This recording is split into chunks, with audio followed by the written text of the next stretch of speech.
that he never went to the World Cup as a player. So it looks like he wants to get there and get a certain level of fulfillment as an individual. I mean, like as a former player and also as a manager of a group that have always qualified. He doesn't want it to be like in his time that they would not be able to qualify. It's been a tricky run for the Princesses, but I like the fact that he knows what is at stake and even has some surprises up his sleeves personally for the girls if they're able to qualify. So it is a good picture he as the head has painted. And when you get to their training, all throughout the week that I was with them, he's not the one that will want to do everything on his own. Everybody knows their role and what they have to do, and he comes in when he has to. And it is like they do understand what they are doing at that level. I'm just hoping that we go in there, get another great day like we did against South Africa away from home later tomorrow at 1 p.m. Ghana time. And then these girls should be able to get some good goals to be able to get in there. One player also that really came under a little scrutiny was Samba Ladies Latifa Musa, and I maybe because I saw her at training, I get it. She was a little in the mood, women's sickness and all of that. I feel that on a better day, if you know her, you would classify it as one of those bad days. And yes, it was not the best for her, but I think that in her full strength, she's one girl in that midfield that you would really want to see play, and the girl should be able to do the job. I do believe it, but I would admit it is not going to be easy. And the Ugandan coach, even after during the press, I mentioned that she's watched Charles Simpson a lot, so she came with a game plan to disorient. So going there, as Abigail said, it's going to be very difficult. And then Charles also says that he has other things up his sleeve. When you asked him the question, what his game plan was, he says he's not going to say it, for the prowling ears to hear. But then going into the game, I think Sarah Nyako, she's got quick feet, but sometimes you don't have to overly do things. Maybe release the ball early, just go past your defender, just 1-2. But then if you happen to do a whole bunch of things, you are predictable. So the opponent knows that once you bring it to your left, you take it to your right and all that. She should release. But I think one thing that they should do is shooting outside the 18-yard box.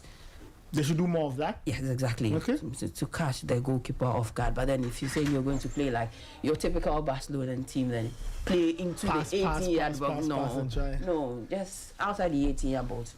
You have players that are actually very good at that can equally shoot after. So do it, and I think it's going to be difficult, but we'll have our day. All right. Abigail, just finally from you, are there any weaknesses that, the Princesses can take advantage of in terms of the Ugandans? Are there any things that Charles Simpson can do to get the result over the weekend? You've established the fact that it won't be easy playing away from home.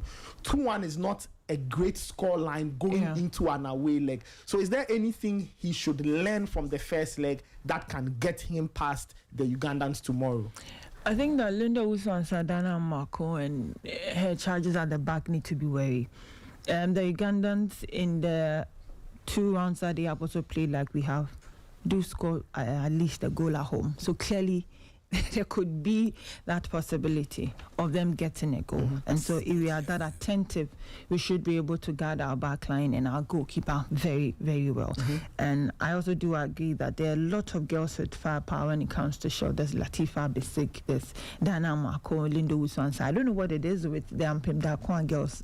Maybe they learn how to shoot from afar, because you get that from Nancy Amo, you get that from Mariam Ponsan, you get that from John Boy as well. So it looks like it is not something. Oh, sorry. Hey, this girl. Comfort area. That's what you realize that it is one. It could be one thing they do learn a lot, and also getting to shoot straight to go from the corner. They do have that niche for themselves. I think that it has to really be exploited, because if Latifa decides to strike from the middle, 9 out of 10 she gets to hit the target. I know how she plays, and so they should do that more. And for Sarah, sometimes we might also have to understand that if she has the ball and she's holding on to it and there's no one coming, she cannot release it. Sometimes I picked that when she went for the CAF Women's Champions League qualifiers, the police ladies. She does all the work, expecting that as she moves, there will be people that really understand what she's doing and move with her. But sometimes she doesn't get it. But that is not to make excuses for her. I think that they have to reach deep, get into their individual pockets. I want to see Ivy Owusu get out of her shell more. I didn't really see that enthusiasm with her in this round when they came for their trainings and all of that. I want to see Agnes as well, Jonina's Agnes up front. She should be able to at least give us some good goals as well. For Priscilla Mensah, I can't say more. She just has to continue with what she does for them. So guarding that back line and making sure they shoot at angles that would help and get some quick goals should be what they should be working towards. All right, we'll see how it goes. For listeners, success for the Princesses means that yet another U20 World Cup. Should they qualify, I'll bring you ladies back and then we can talk about how to get over the hump or they get the proverbial monkey of their backs, because we know the Princesses have got one big problem at the World Cup. It is the inability to qualify from the group. We'll discuss that later if they make it past the Uganda. When? Okay, when? Okay, when? Because they're qualifying. They'll qualify. Okay, we'll see. Abigail, thank you so much. Thank you, AJ. You heard Abigail Senasosu and Angela Mensah telling us all about the Black Princesses. They play tomorrow in Kampala. It is the second leg of the final round of qualifiers. Ghana is hoping to qualify with 3 other teams from the African continent to represent all of us at the Under-20 Women's World Cup in Poland later this year. 054-257-1061, 054-257-1061. This is the Sporty Breakfast. Your comments are welcome. I'll check to see if we have some WhatsApp. I'll check if we have some WhatsApp messages that have come through. All right, but let's get into the Ghana Premier League. Let's go through the fixtures that we have for this weekend. It's a very interesting time in the Ghana Premier League. The title race is hot. The relegation race is even hotter. Which team will go down to join Hohoi and 11 Wonders? Hey! Let's go through the fixtures and then I'll have a chit-chat with Coach Ebenezer Sefa. Asante Kotoko face 11 Wonders. Brekum Chelsea take on Dreams. Hearts of Lions at home to Samatex. Hearts of Oak welcome Mediana Stars. Basake Holy Stars face Mediama in a very important game for Mediama. Swedru All Blacks take on Bechem United. Vision FC at home to Carella. And Young Apostles will take on Nations FC. Coach, good morning. How are you doing? Yes, I'm good. Good morning.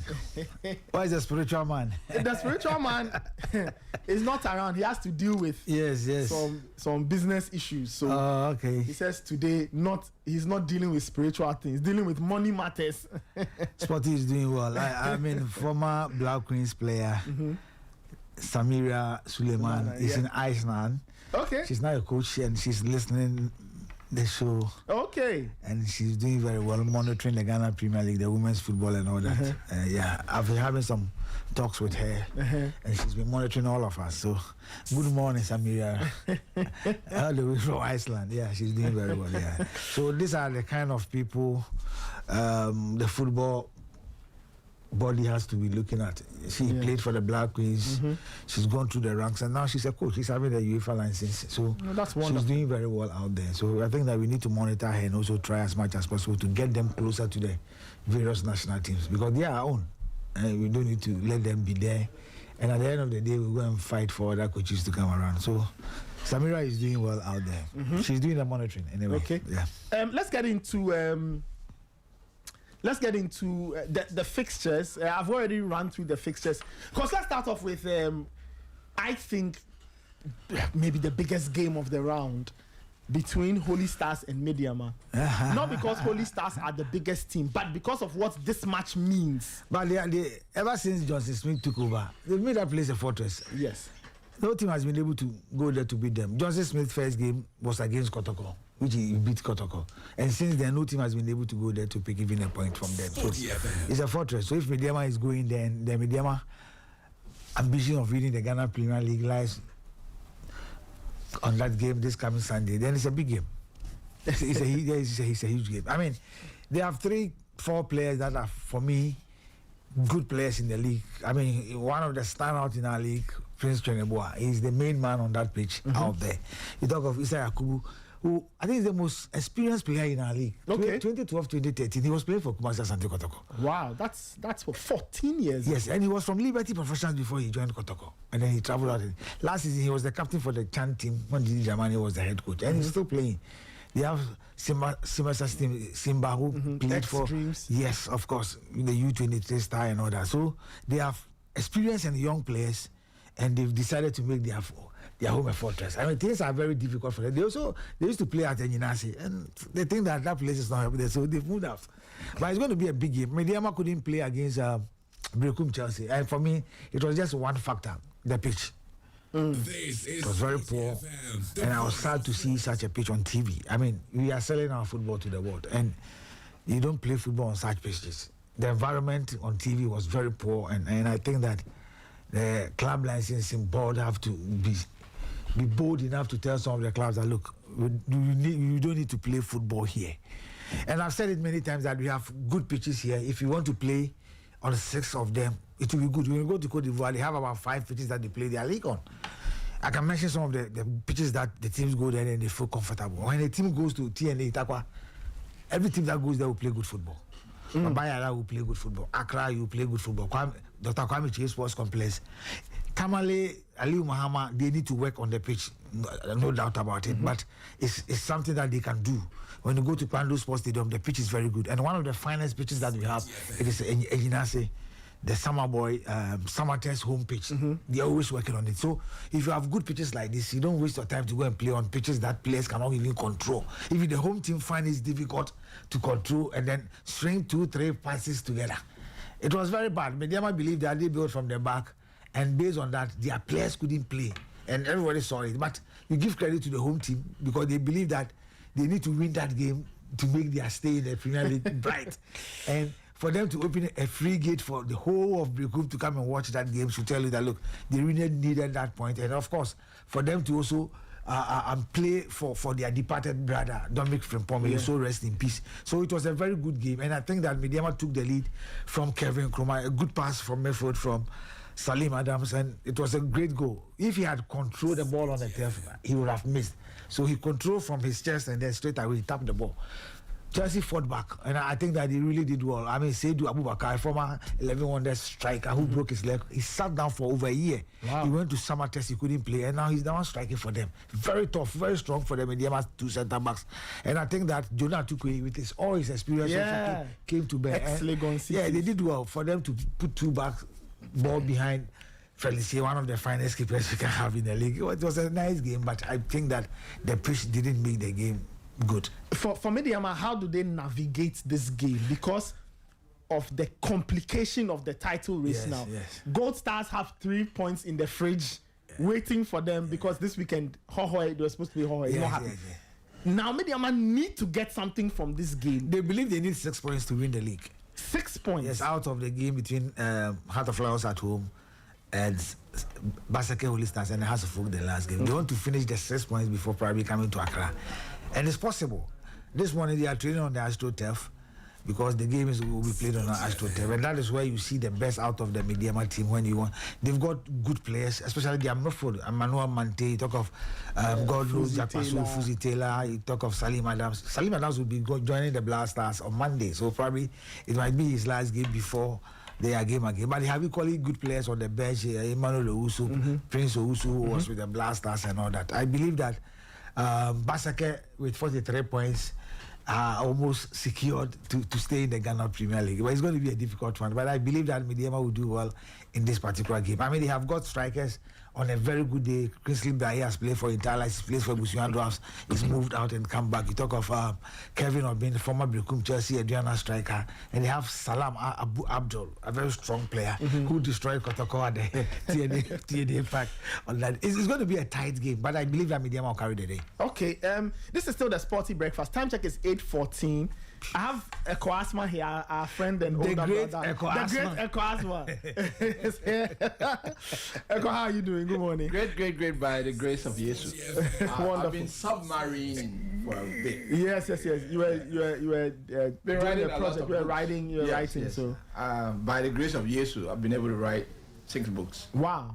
Besides the boxing. The boxing one, yeah, I dedicated the first part of the first third of the year for the Lord's work. Okay. And I knew in May it was going to be football again because of the World Cup. Yeah, because of the World Cup. So I had to finish by April. So I got most of my work done. Now I'm out. Okay. Black Stars issues, Commonwealth issues, and all that. So by September, all of that will be done. Now the final third of the year on the gospel. On the gospel, wonderful.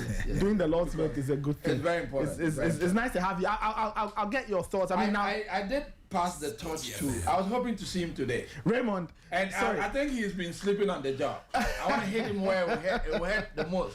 I was hoping to see him. He's not here, but you were here when I was passing the torch. Yeah. He's done virtually nothing on the boxing front, especially fighting for the little guy.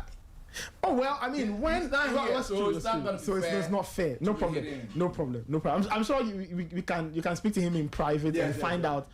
I do the most in public. In private, people won't hear about it. I want people to hear about it. Okay. Anyway, I'll come back to you because I know there's a conversation I'm very interested in. This business about the local players and should they go? Why should we take them? Is it footballing reasons, money reasons? We'll get into that. We also have Semu Mubarak. Semu Mubarak is PRO for Carella. He's wearing the Carella shirt and Carella jacket. Say, how are you doing? Nathan, good morning. Hold on. I think you're on now. Yeah, okay. Yeah, good morning. Good morning. How are you? Yeah, everything cool? Quite well. You look cool in there. And the jacket, you are the one only wearing it. You haven't brought us some. We'll discuss that later. Probably next season we'll get next season. More. Wonderful. Well, Coach, now that Say is here, let's talk about the Vision Carella game. Because if Raymond were here, this would be the game Raymond is very interested. I don't know why Raymond is interested in Vision. Because he's always spiritual, so he knows how to look at this. It's that there's something in that. Anyway, so during the week, Carella got themselves a point. You got yourself a point against Hearts of Oak. Your thoughts on the game? I guess I'll get those thoughts, albeit from a very tainted lens, but it doesn't matter. What did you make of the game on Wednesday between Hearts and Carella? Well, I think that we were quite motivated coming into this game, knowing that we needed to build the momentum, get some points, and then stay off the drop zone. Because before we played, Young Apostles, we knew that we were still going to battle it out if we had drop points at home.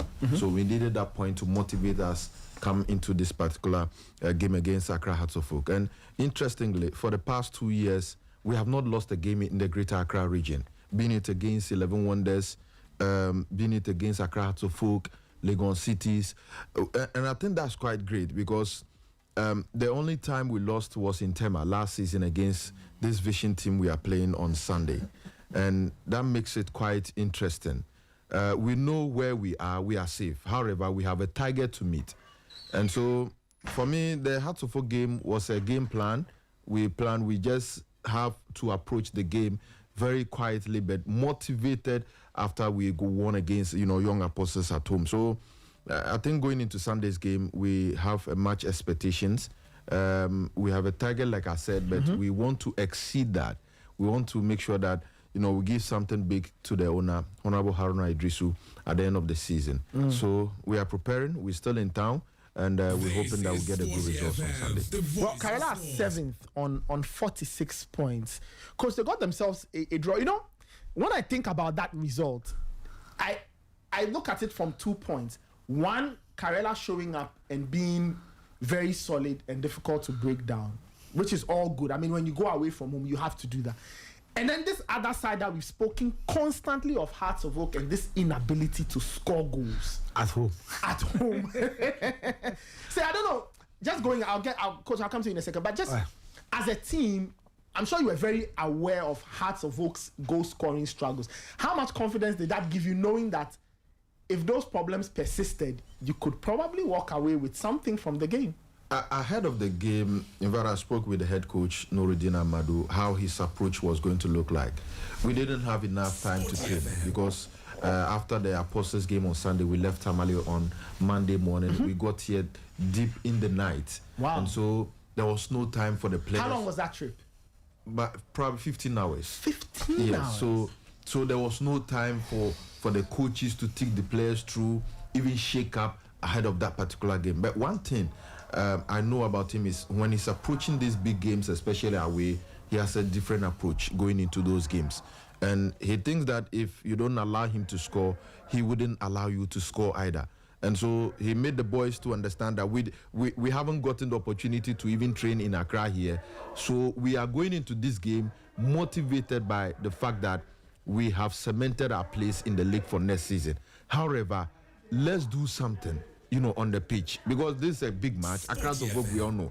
We knew before the game they had gone like 5 matches, with only 1 win, 4 draws coming into the Carella game. So we wanted to take advantage. But on that day, you could see that we wanted to soak the pressure, defend well, and maybe 1 or 2 occasions we go on the counter break. It didn't work for us, in terms of getting the goals. But I think that our boys did quite well because we've been solid in most of the matches that we've played. Yes, you can't say that we have a good record in terms of conceding goals, but I can tell you that we have, a very good defensive lineup. And every team that counts has, always sees that we have good players at the back there. So for me, I think it was a good point for us. We have two matches to play at home, which definitely we know we are going to pick the 6 points at home against Nations and Sweden or Blacks. The mathematics is going to be very difficult. But you're on 46 now. If you take away 52 the Vision game this weekend, you are looking at potentially 52. Yes. 52 is good. It's enough to be in the top 4. Well, yeah, of course. Looking at other variables. Yes. Coach, your thoughts on this? It's Vision FC taking on Carella. Now, Vision got charged by the FA earlier this week for misconduct or so. We saw the videos, right? They are playing. We don't know the kind of punishments they will get, so we await that one. But they play at home. Vision are not in a good place. They are in the relegation dogfight. They have 38 points. Yeah. And then they take on Carella. How is this game going to play out? I'm surprised he said something about. He's talking about they safe. 46 points. No, everyone knows you are safe. So why are you telling us you are safe? But it's not everybody who knows. Everybody knows you are safe. I tell you, it's not everybody who knows. No. So far as you look at the league table and knowing that, apart from Samata that has been able to beat you at home, it's a fortress. Yes. Yeah. So of course you know definitely. And coach, you are aware, and you have been contributing a lot because the pieces of advice sometimes you give and the impact you make it develops. And I was telling you off camera, off the set that for the past 2 seasons we've struggled to maintain our status in the Ghana Premier League, and it was due to certain factors. This time we have done something right. And that is why the Aliyu Muhammad Sports Stadium has become a fortress. 11 wins out of 17 with 2 home games to go. Definitely it's not bad. I tell you, if you combine these home wins to the 2 seasons, you will not get better results for us. So I think we have to...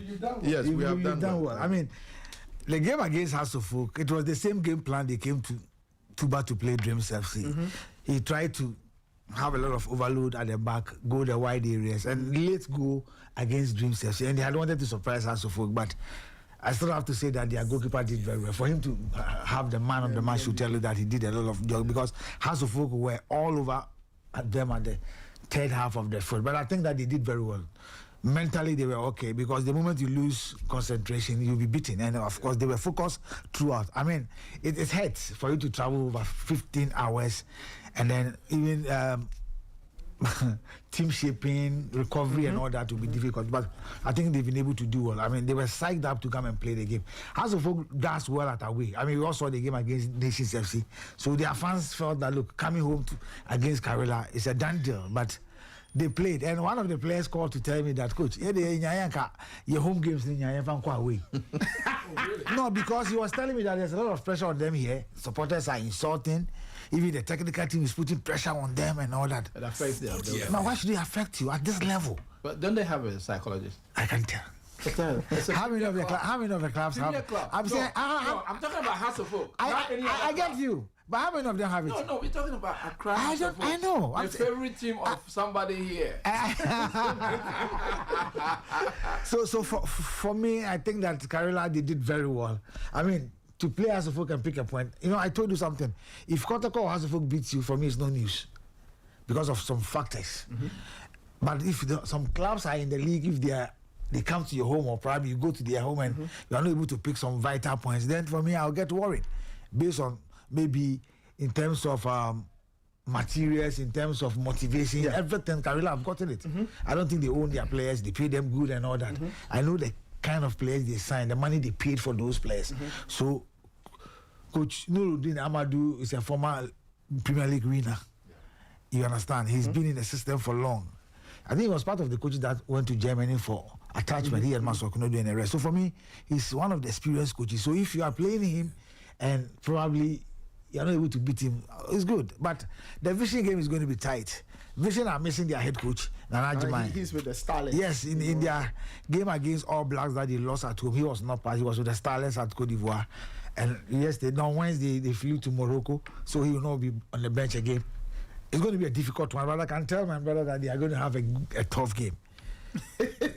Yes, they are going to have a very tough game. If probably they will not be lucky in terms of defending. I wish they go all out and play. Since you know that you are safe, you need to go and then play. You don't need to go and sit back. But that's their game plan for their away games. But it's going to be a difficult game. Very, very difficult. They have got intelligent players, skillful players in midfield. Alidu Mohammed, they have the likes of Meshak Ajete in midfield. Emmanuel Sanya, one of the finest young right backs that you can have in the league. He's with Maswak Nodus and under 20. They've got a fine team. And they have Sisi Mohammed. He used to be with Hua United. When they were in Division 1, he scored 17 and 15 goals for 2 seasons. And then he was sold to Nations FC, though he couldn't make a mark. Now he's on loan at Carella. And so for me, I think that, no, he's on loan at Vision FC. Sorry, on loan at Vision FC. So it's going to be a difficult game. But a slim win for Vision FC. A slim win for Vision. No, not because he's here. I'm saying it, if Carella should pick a point or points, I'll be surprised in this game. I'll be seriously surprised. But this is contrasting what you said, that in the event that the absence of their head coach does affect them. It did affect them previously. They lost in the immediate. Yes. When you cited the absence of the coach. Yes. And in this game, the coach would also be absent. How's that applied? I did mention that if they should go the way they play away games, like the Dreams FC and then House of Folk game. All Blacks didn't do that. All Blacks decided to take the game to Vision FC. So you are saying they should take the game to Vision? I've not said that. But you suggested they should I didn't suggest that today. It's up to them to do that.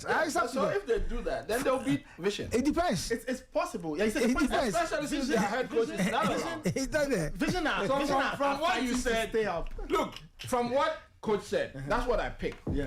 The absence of the coach is crucial. Of course it is. And the absence of the coach, they just lost. They lost 2 games. So if, per his recommendation, if Carella go all out, then they could win. Well, we'll see. That's what I got from what you said. I know, in times like this, I'm summing up what I got from coach. I wish Raymond were here to mention the spiritual part of it.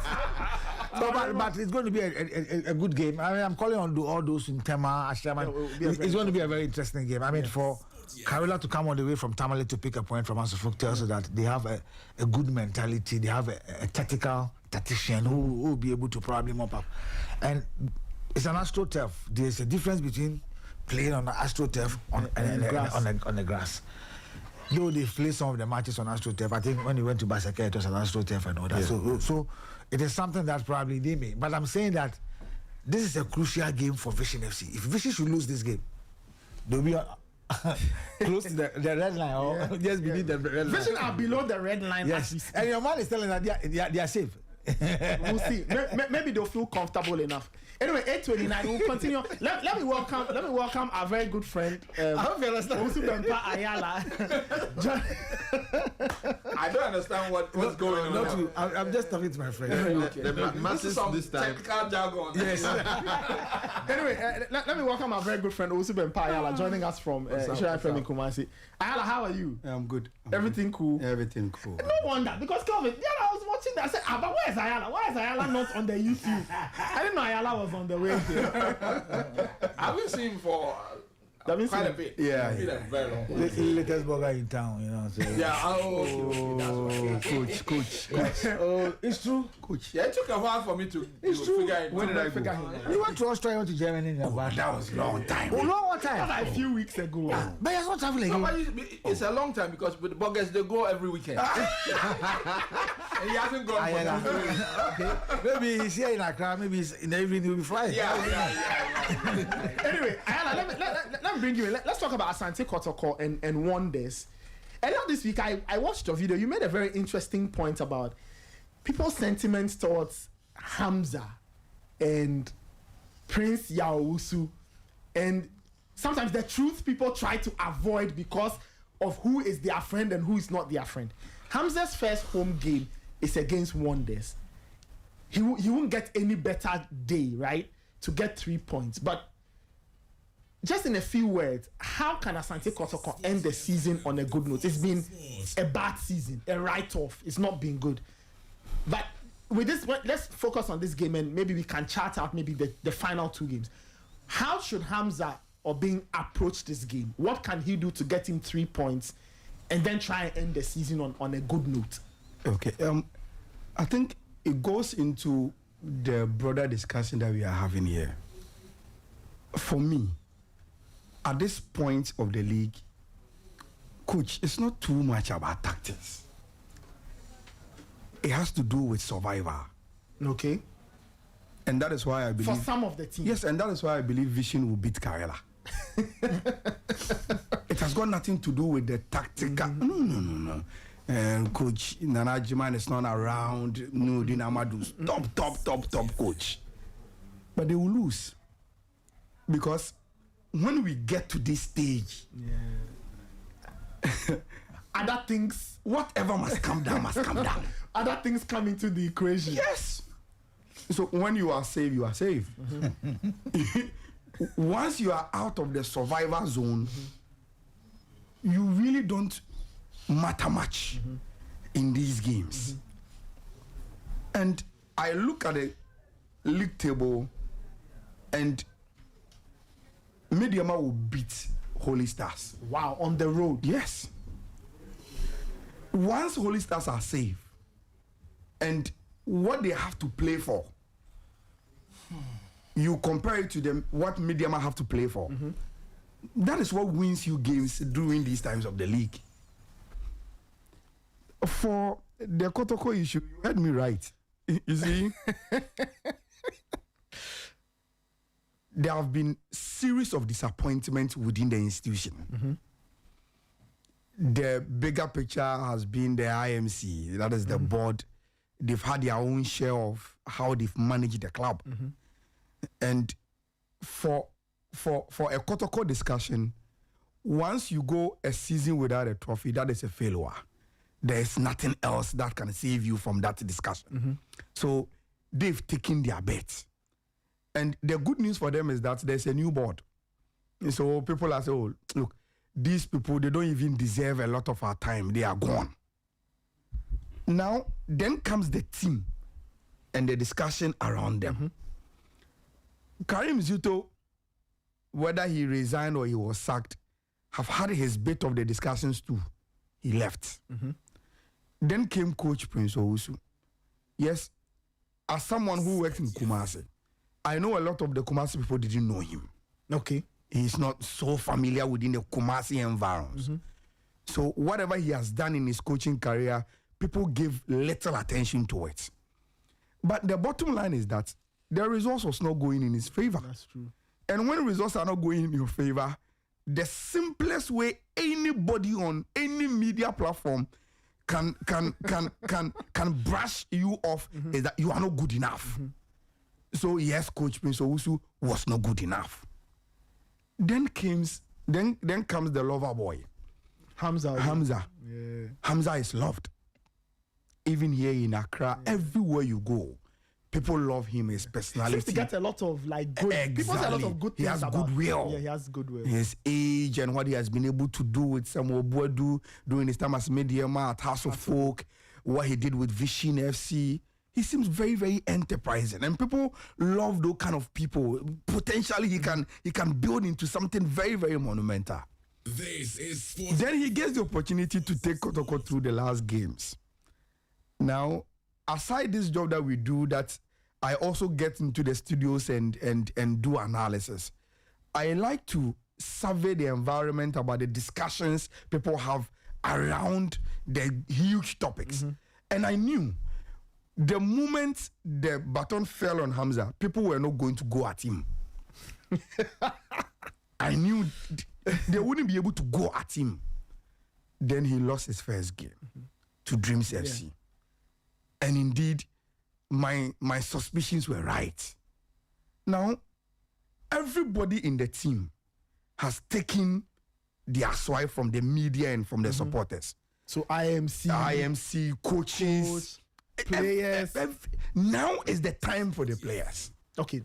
People now then realize, oh, okay, the IMC, yes, but they don't play the football on the pitch. Yes, we said Coach Zito was not good enough. He left.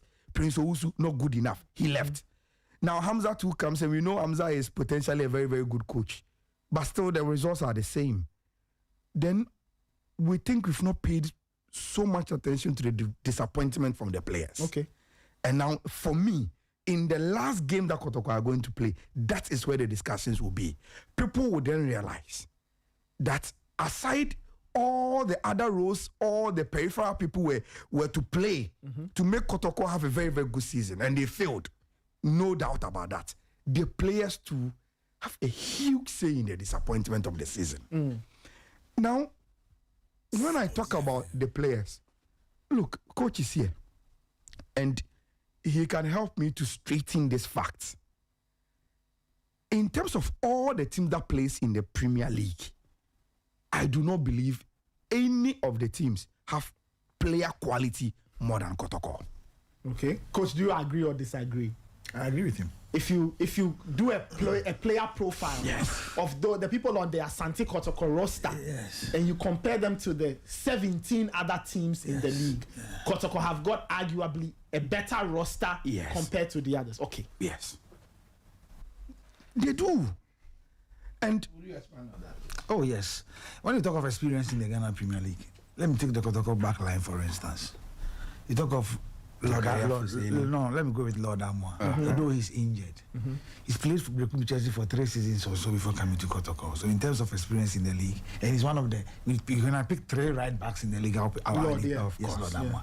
Patrick Asiedu, if I should pick 3 left backs. I think this is his 4th season in the Ghana Premier League. He's a typical number 10, not a left back.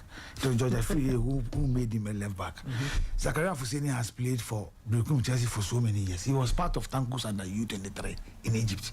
He went to Spain and came back. Before he left Chelsea, he was their captain. Ask the teams that have played Chelsea and who they face when they talk of Zakaria Fuseni. And also came from Chelsea to Kotoko years back before.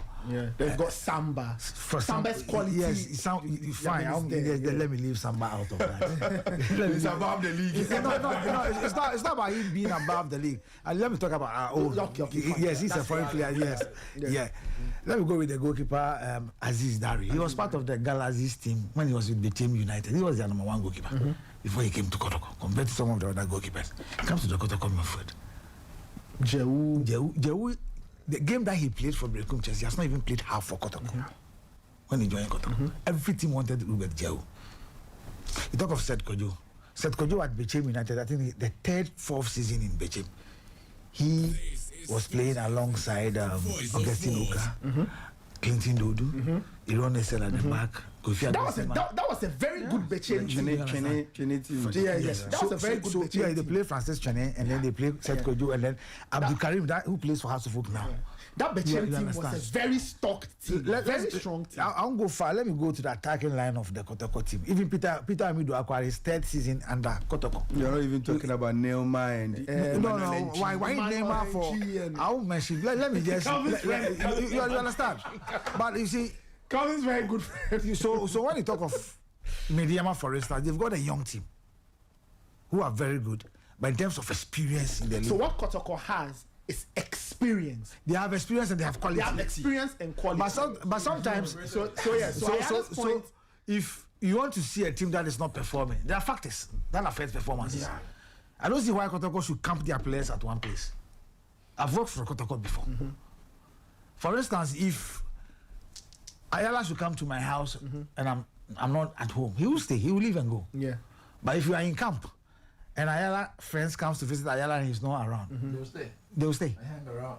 You understand what I'm trying to say? I don't want to go deep into some certain areas. Yeah. Okay. A player takes like 1,000 cedis in his club. He comes to Kotoko. Kotoko players don't take less than 5,000 cedis. Wow. And they are well paid. Well paid. Relatively. 25th of every month, your salary is paid. Kotoko doesn't own his players. The last 3 years or 2 before took the team that he's having his own team. They have everything to their disposal. Even where they are being camped, you just come with your hand luggage, your bag, your stuff, fully furnished. Everything. They were having chef who cooked for them twice a day. You had a bus to take you to training. So what motivates you not to work extra? Patrick Asiedu, before he joined Kotoko, there was this Sudanese guy, Esmen, the chap who left for US. He was the one playing the left back. Mm-hmm. At that time, Patrick Asiedu would start to jog from where they are camping to Adiakojachi to train. The moment the chap left and he took over, he stopped. And it's whose duty to stop those things? Yeah. They're not hungry now. I always mention Maxwell Konedu because I work with Maxwell Konedu. And like Keke Sapon, no player goes beyond Maxwell Konedu to Keke Sapon. If you have any issue, come to him. Yeah. So at a point, Nieji and his girlfriend or wife, and Bernard Champon was the only player who stays in Keke Sapon's house. Mama Pats. Yeah. The rest of them, or some of them were Santase, Buedi, the late Solama were at the MTN around before. Yeah. You understand? No player drives his car to the training grounds. Even the technical team, no one goes to Keke Sapon. You have issue, go to Maxwell Konedu. Yeah. He has time with Keke Sapon. So the players have their peaceful of mind to work. And at that time, Maxwell could have 2 teams. Still they'll compete and win. The same under Didi Dramani when he took over from Maxwell Konedu. Yeah. So Ayala's point, well... So when it comes to Kotoko, at Maxwell's time, there's no way a Kotoko supporter will go to the radio station and talk about Coach Namfa, we are more, I'll say we bought, I'll say I sign we. You dare not. But today it happens in Kotoko. For a management member to enter the dressing room to insult players because first half was 0-0 against Ediana. That was in the FA Cup. And then the player comes back and loses the final game. And then they're out of the FA Cup. Whom do you blame? So let Ayala... They don't like the truth. And when you speak the truth, they think you hate them. Ayala likes the truth. I just want to nail what he's saying. So I know. There are so many things that we can talk about. So I think we've established the fact that in terms of provision, comfort, and the environment to help you thrive is too comfortable. Yeah, I think ultimately that's where we'll get to. So we've established the fact that they are not bothered by other things. Before he comes in, let me just chip in this. Ask Ayala in Kumasi if Kotoko play a game from Maxwell's time and Kotoko do not perform. You hardly see the players at the car park. They try to find a way to go away. But today, Kotoko will play a game, they will lose, they will be disappointed. You see them at the car park taking numbers from friends, taking selfie and all. I heard that story. I heard that story. He's in Kumasi, I'm not in Kumasi. This one, I heard it from the Kotoko. I've told you the story before. This was after the Super when they beat Hearts in Accra. So during the game, I was sitting with Kotoko fans at the stadium. And this chap, there was a particular player, he was having a horrible game. And he was saying that, so was our player, a few few weeks ago, they played a game and they drew or something. He was at the car park chit-chatting a lady and taking a contact. Meanwhile, a management member was, like, the bus was ready to leave. And this player was still dilly-dallying. He had to take a management member to come and drag the player onto the team bus before they could leave. Anyway, Ayala, please finish. So I think my point has been made by coach. That's right. If it is established that Kotoko do have quality in terms of players than any team in the Premier League, then why can't they compete? Why can't they compete? They've been so disappointed.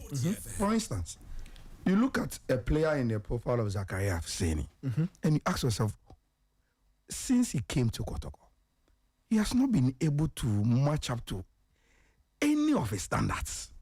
Okay.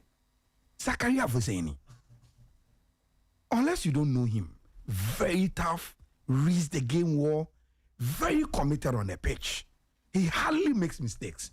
But at Kotoko, you see him playing, it's like some amateur player making some very, very silly mistakes.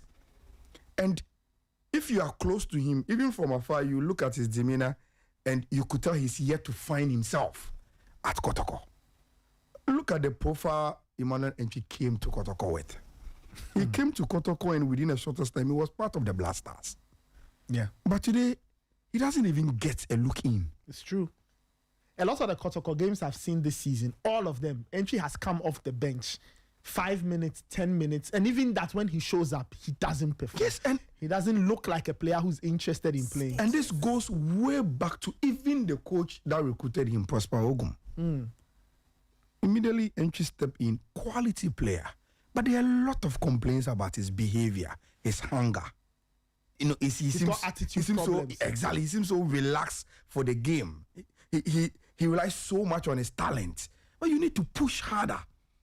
Within the adversaries of competition, you need to add something extra. Yeah, it's true. And he's so reluctant to add that. He feels, look, me, I'm good. If you play me, you play me. If you don't play me, I don't care. That attitude doesn't take you there. Look at the kind of run in Swatraman had, and their key player was Walid.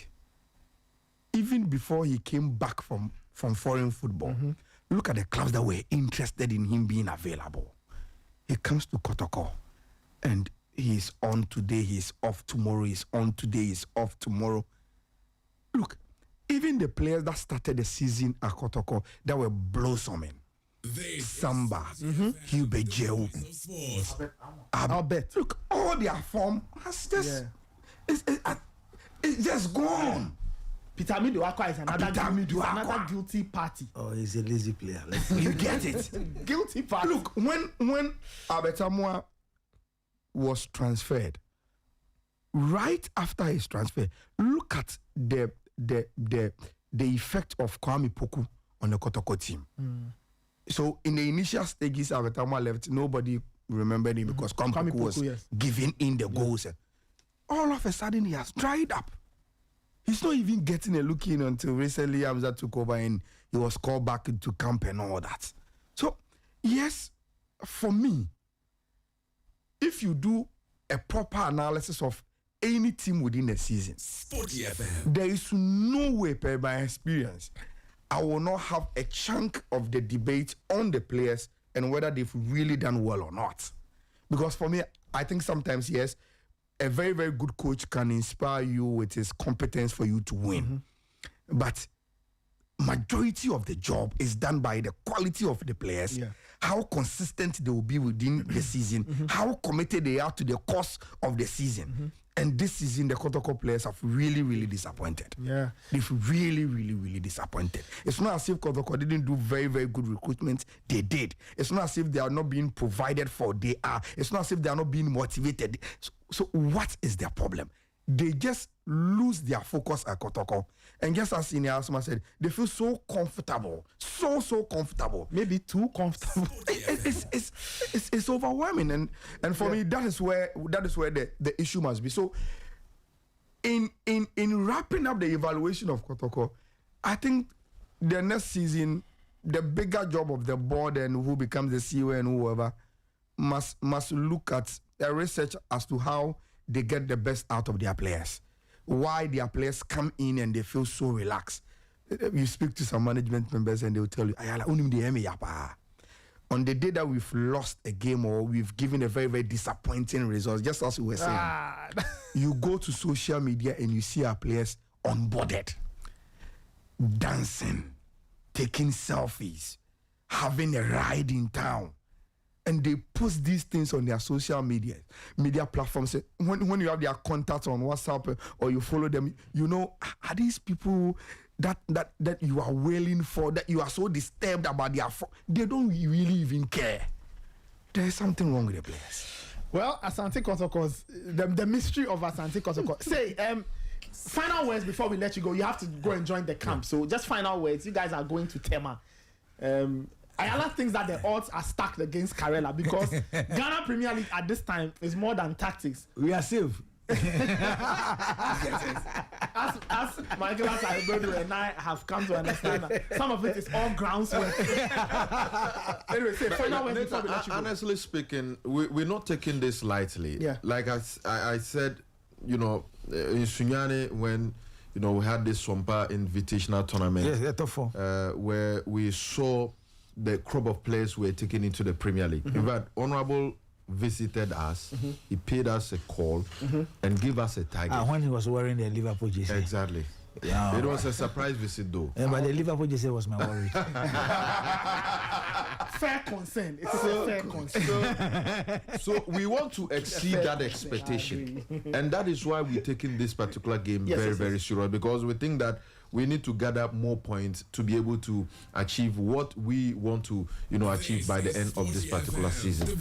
We didn't do quite well last season, and if we want to do better this season, it should go beyond the expectations of even the fans. And so we are not taking this game lightly, and I think the approach is going to be very, very good.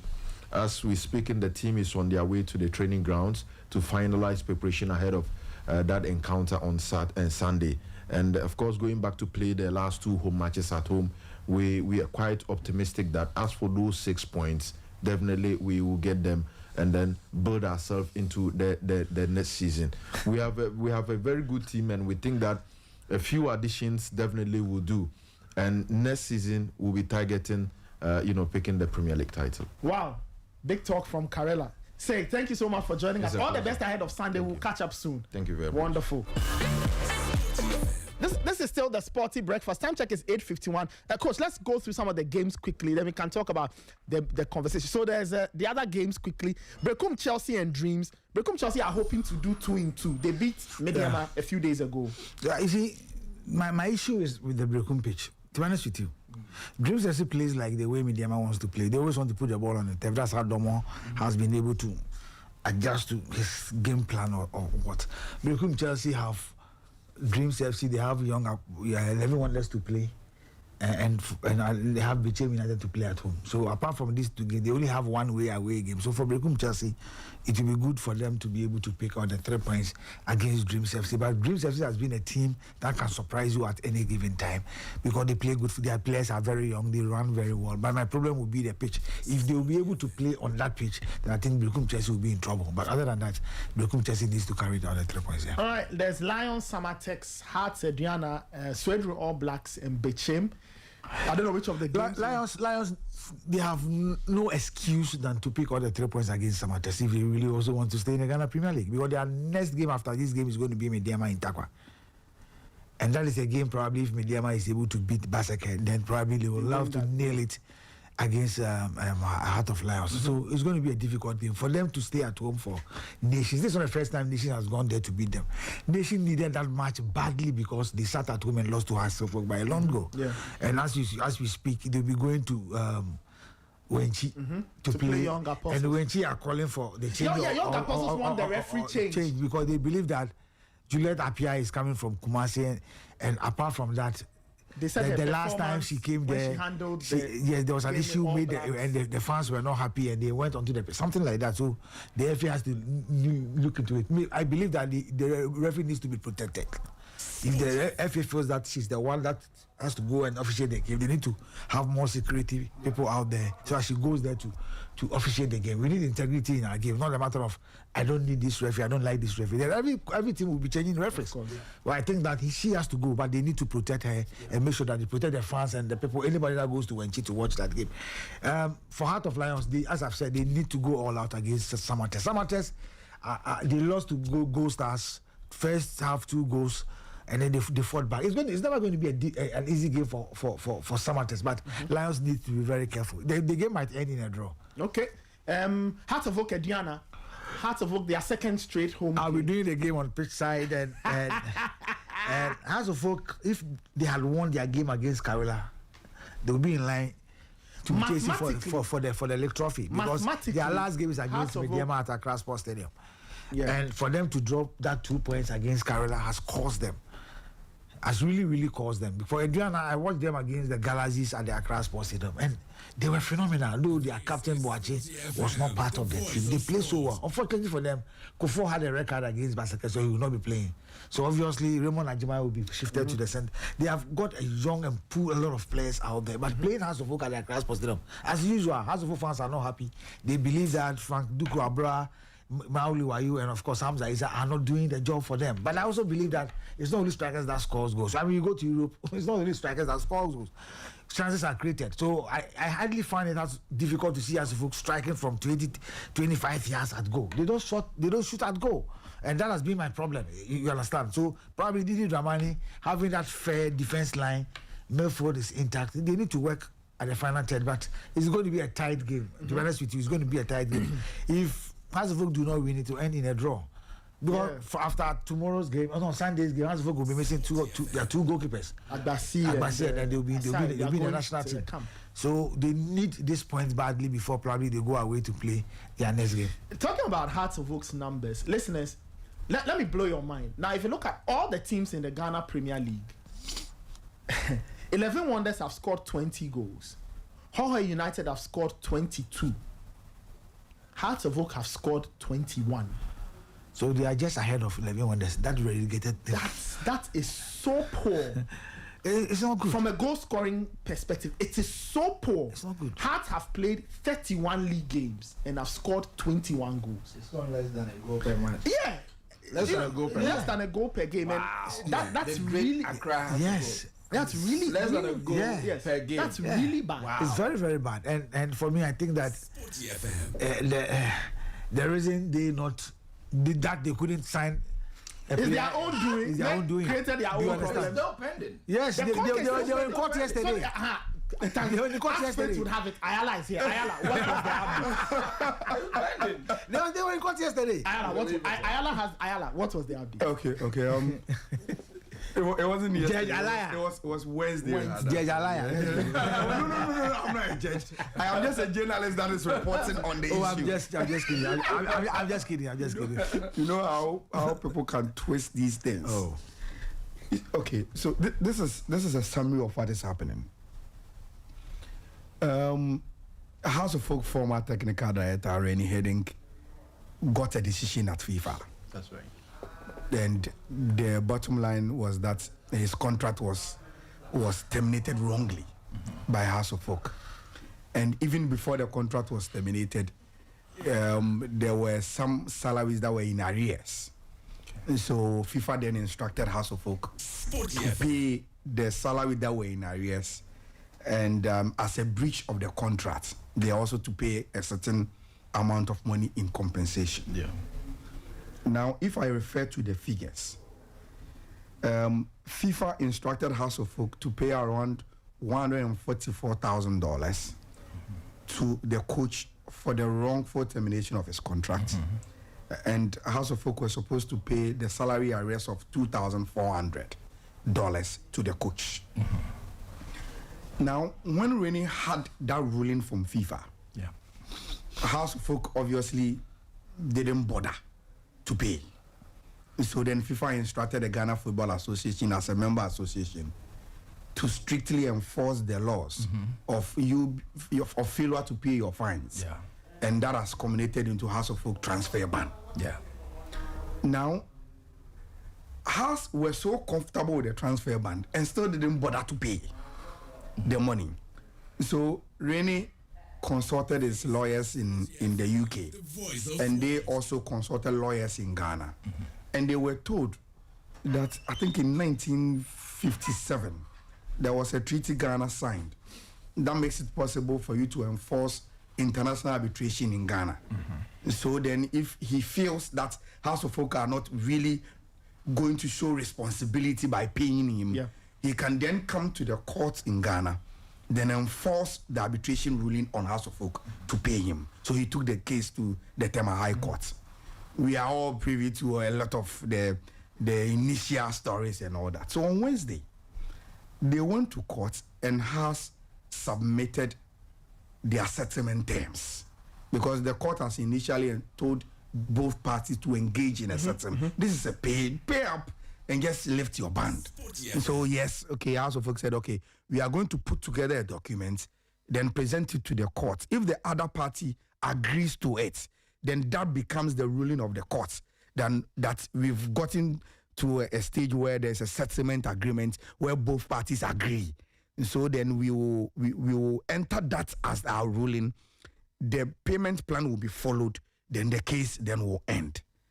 Now House of Folk comes with the settlement terms, and this is what they are proposing. Instead of paying the 144,000 for wrongful termination of the contract, House says no, we can only calculate 1 year of the contract we had with Rennie Heading and pay that amount. Okay, Ayala, for context, this 144,000, what does it mean? Where is it coming from? How does it appear in this? The 144,000 was the award Rennie had from FIFA. Okay, so FIFA told Hearts to pay yes, 144,000 for the wrongful termination of his contract. Okay. Now, out of that 144,000, Hearts in their Wednesday submission of their settlement terms says we can't pay that.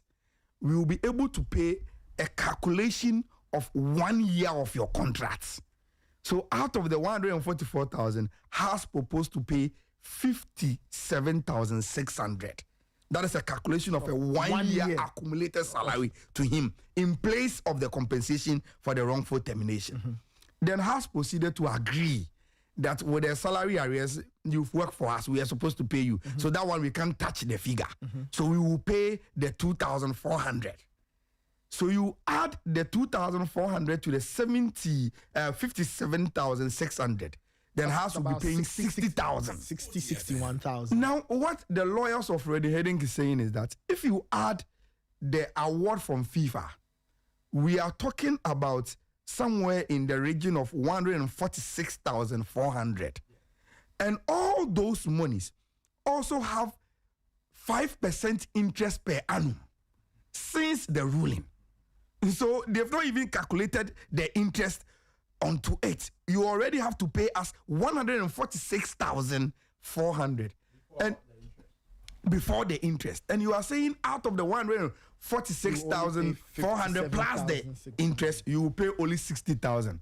That is not acceptable, and we are not going to accept it. So they told the court that these settlement terms have been rejected by them, and in fact, they are not even interested anymore in any of the settlement that the court proposed the two parties could go. So the court said, okay, if your settlement terms have been rejected by the other party, I am giving you 2 weeks to submit your final statement so that I can have my ruling. So the case was adjourned to the 19th of May, 2026, and upon which House will then have to submit their final statement. They have to file their final statements.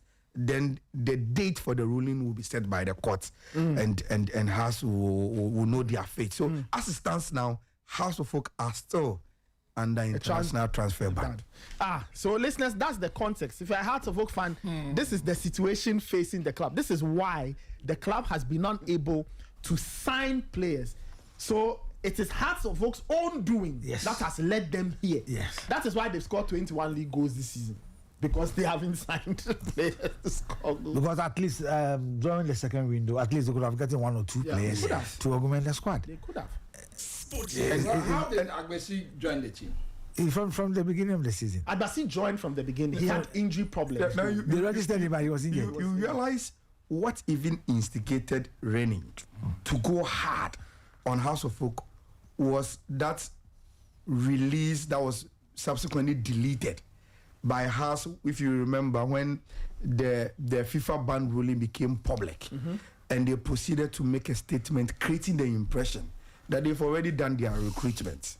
So they don't care about the transfer ban. That's what I was asking. Yeah, so the likes of Agbesi and the rest had already come in. Yes. Agbasi was already in. Exactly, they had already come in before FIFA instructed the GFA to enforce the transfer ban. So, and because the ban was in place, but the instruction from FIFA hadn't gotten to the FA. Exactly. Agbasi was injured. For the enforcement. He was injured, but he was registered. Because it was registered. Yeah, it was Before through. all of this It was emerged, through Abubakar. Coach Abubakar Watara, he made sure that Hasufoko would sign Solomon Agbasi, and then Benjamin Asare. But you see, Nathan, for proper contest, if you are a religious follower of the league, has really had a chance to win the league this season. They did. Oh, we just said it. This season. They did. And look, and I'll give you context. Echo, this context. Think about this. Hearts of Oak have drawn 14 games this season. Now, Mediama are on 56 points, right? Gold Stars are on 54. Hearts are on 50. Just imagine if they had turned a third of those 14 draws to wins. Hearts are sitting on top of that league table and they are winning. And they are winning the league. They played 4 straight home games, picking 4 points. 4 points. You get it 4 from a possible 12. So if you get 6 or 7, dysfunction. You understand? So if you get 7 of those 12, and you patch up a few results here and there, you are on your way to winning. And as we say in football, goals win you games, your defense will win you the title. So you have a good defense that could have won you the title. Exactly. But in winning the games, that is where you need to score the goals. And Hearts couldn't score. But you see, Hearts are winning the games off the field, in their estimation. As in, if you check their DNA, and I believe in DNA. It's very scientific. There's no running away from it. I've been back in this country since 2014. Yeah. Since I've been here, because I didn't know Togbe before I left. I knew the Hearts of Folk management style before I left. Yeah. Even though they were playing on, comparably very bad pitches then, the stature of Hearts of Folk in Africa was huge. Yeah. They were doing very well. Well, when Hearts won the ultimate, and was going to go to the World Championship and all that, World Club Championship and all that. They were not playing on these surfaces. They didn't have this kind of infrastructure now. But on the field, they had stars. That was the philosophy of Hearts. The stars bring the traffic to the stand. People were going to the stadium because of the stars. It's the case everywhere in the world. People go to the stands because of the stars. This philosophy of this current administration is different. The strategy is, let's acquire property. I'm talking about fiscal structure. That's been assets. This is the philosophy of this administration. At least since 2014, since I've been observing them from a distance. Their philosophy is get property off the pitches. We own properties. We make money off the properties, but not in the plain body. They don't give a damn about that. They don't care. Got to a point, if you remember, they had about 13 players in the Black Stars team. With Joseph Tukufield. Yes. No, even post. Yeah, okay. Because 2014 he wasn't around. Yeah. They, when Ghana hosted what was it then in Cape Coast and won? The Wafu. Yes. This was like 2017. Yes. A lot of the players. Yes, of players dominated. Yeah. Gradually, every year, this administration was letting their star players go for nothing back. They were not getting anything back. Yeah. The players were going for free. And if you check the way Hearts of Folk has been funded the past few years, there are recurring losses every year.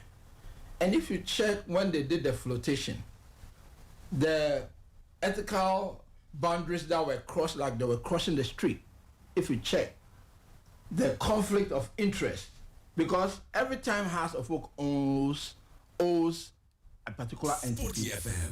At the end of the year, the kind of negative infrastructure that they build in financially suits a certain personnel of Hasselhoff now who is at the top.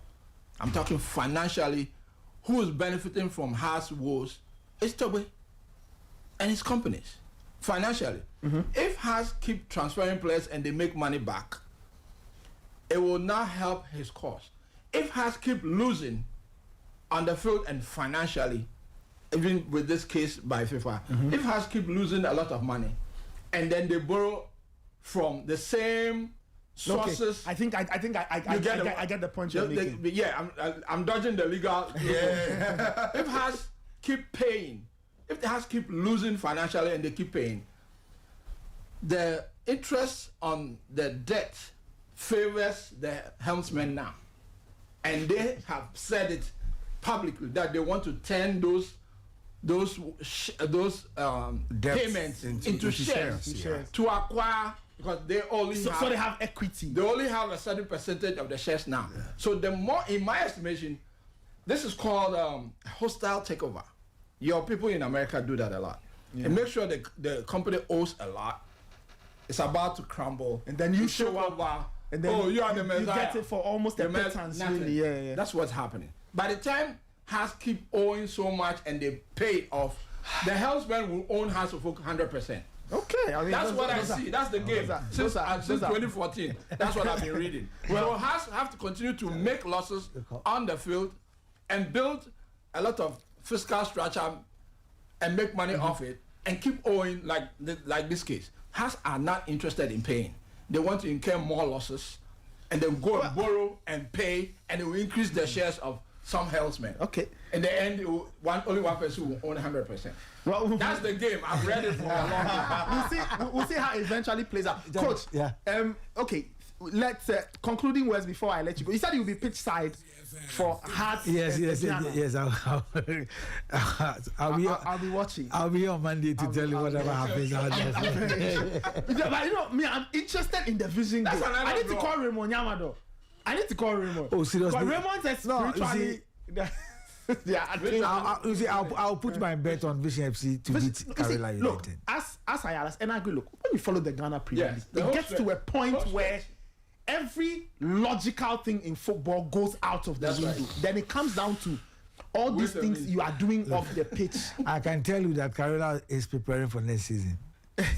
All these things you are doing. At least you alluded to it. That next season they are safe. Look, that's what I'm saying. They are preparing for next season. And you kept bringing up the fact that he Carella said are going. Oh, of course, he said it. Carella are 6 points.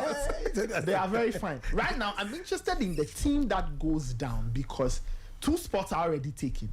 Hoho and Wonders are dead. No, they are gone. In that case, you are looking at Bechem United All Blacks at Swedru. Bechem United and All Blacks at Swedru. Swedru, okay. Nations FC traveling to Wenchi. Yeah, that's an important. Vision Carella. Lions and Samatex. Well, I won't take that much as. Then Bekum Chelsea, Dreams FC. Yes, true. Then these are the games you have to watch. Okay, I'll keep But Dreams are also safe. If we are going by them. But Dreams are not safe. I know, but I'm emphasizing Dreams. Since we're talking about... They have not come to tell you they are safe. I'm making a decision.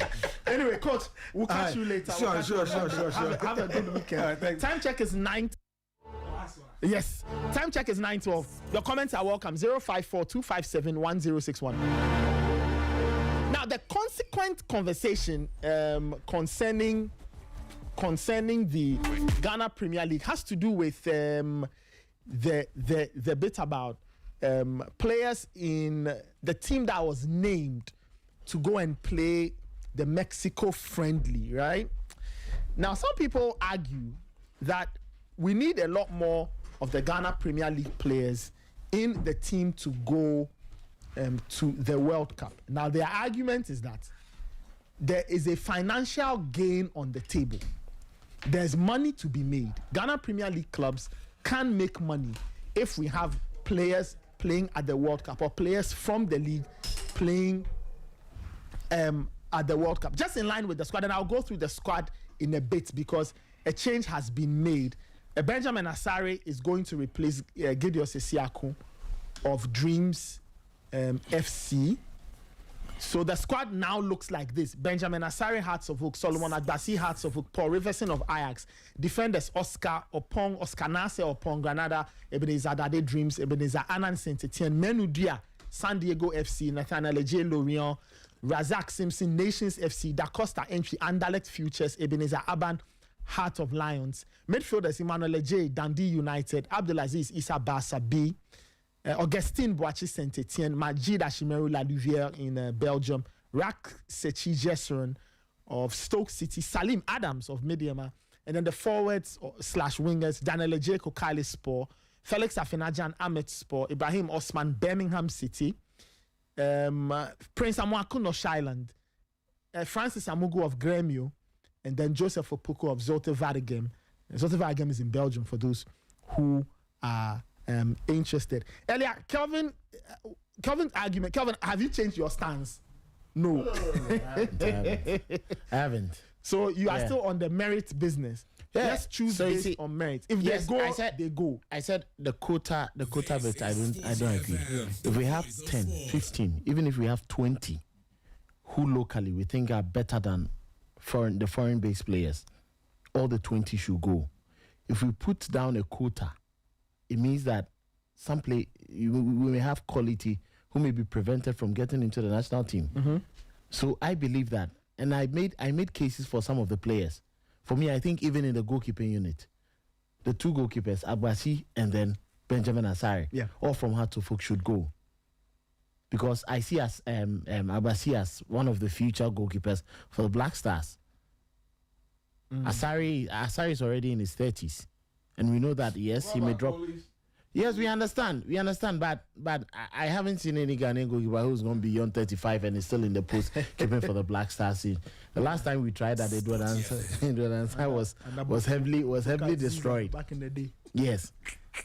If what I saw from Ebenezer Adade when the Galaxies played against Heart of Lions and then Ediana, if what I've seen from him and his progression this season, leading Dreams FC, I think that at right back, where we've had lots of issues, he's a player who is developed over time and can be there. He was part of Desmond's team, right? During under 20, yes. And he's matured. Someone like Salim, I can't say we should keep him out. Maybe he may not be at the level of some of the midfielders we may have now.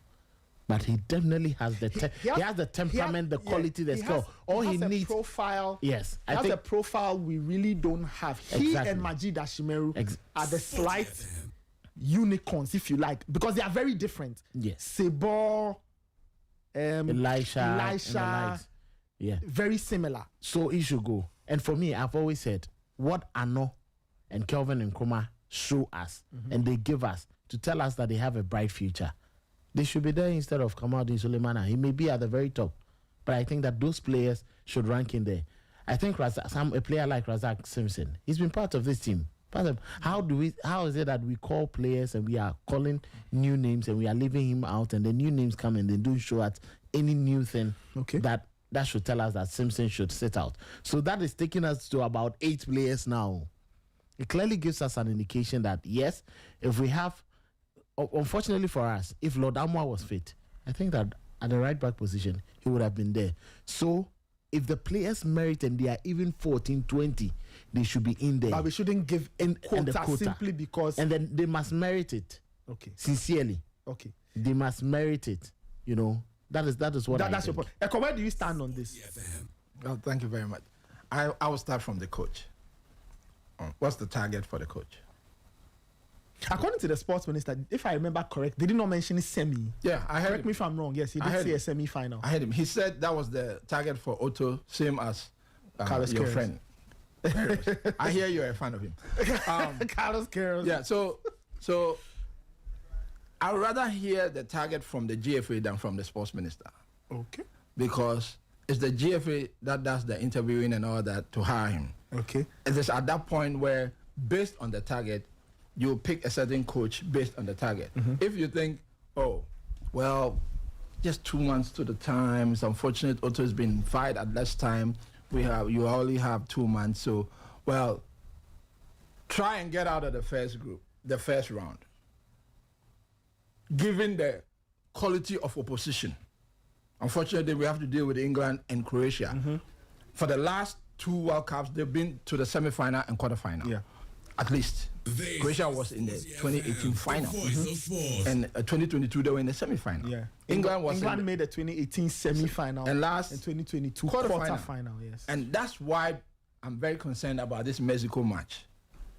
Because in the past, we've been playing matches that have put our FIFA ranking at a disadvantage. That's how come we are in this group with England and Croatia. Yeah. If we had better ranking, we wouldn't be in the same group with them. You would have loved to be in the France group. No, I'm not saying so. But I'm saying if we were in a better rank, at a better rank position, we wouldn't be in this group.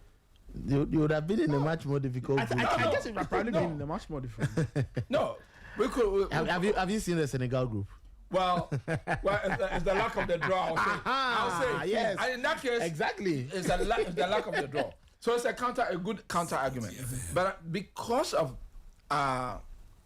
rankings continually dropping from our high was 14 a long time ago, I'm worried about playing a team like Mexico, and for some reason, maybe it hasn't crossed our thoughts that this is a very tough team, Mexico. Historically, they've been having their way with Ghana, even with the great Asamoah Gyan included in the team. They've been, and you know, if you check their pedigree at the World Cup, it's that they are way several ranks above Ghana. So it's just unfortunate that it fell outside of the FIFA international friendly calendar. So I was wondering, why did you even take that friendly, that particular? You would say, oh, because of probably proximity to Panama. Probably. But if you realize that we won't have most of our stars playing, then besides business interest, you wouldn't take this match. Since our star players who will be going to the World Cup will not play anyway, will not have a chance because no good manager will let their player go. Since it falls outside of the calendar. Okay. My counter argument to you will be that the game is on the 22nd. Yeah. Leagues like the Bundesliga will end days before, right? Yeah. French Liga, when does French Liga even end? Halfway through May, I think. Way before 22nd. Yes. So some people argue that for players who are not too sure of their status, those are the ones we should have called. So players who are knocking on the door. But the contract is made long before the match. Yes. So at the time the contract is made, of course, that's what I'm talking about. Yeah. If I'm a manager, I'll say no. Because it's outside of it. Yeah. Since that contract was made a long time ago. There's nothing you can do. Yes, so the manager, most managers will say no. Okay, so it's not even about the players that they don't want to come. The managers will say no. So since you know most managers will say no, why are you taking that match? Unless you want to do some business. The Mexico match, unless you do want to do some business. Anyway, it was taken before Queiroz came in.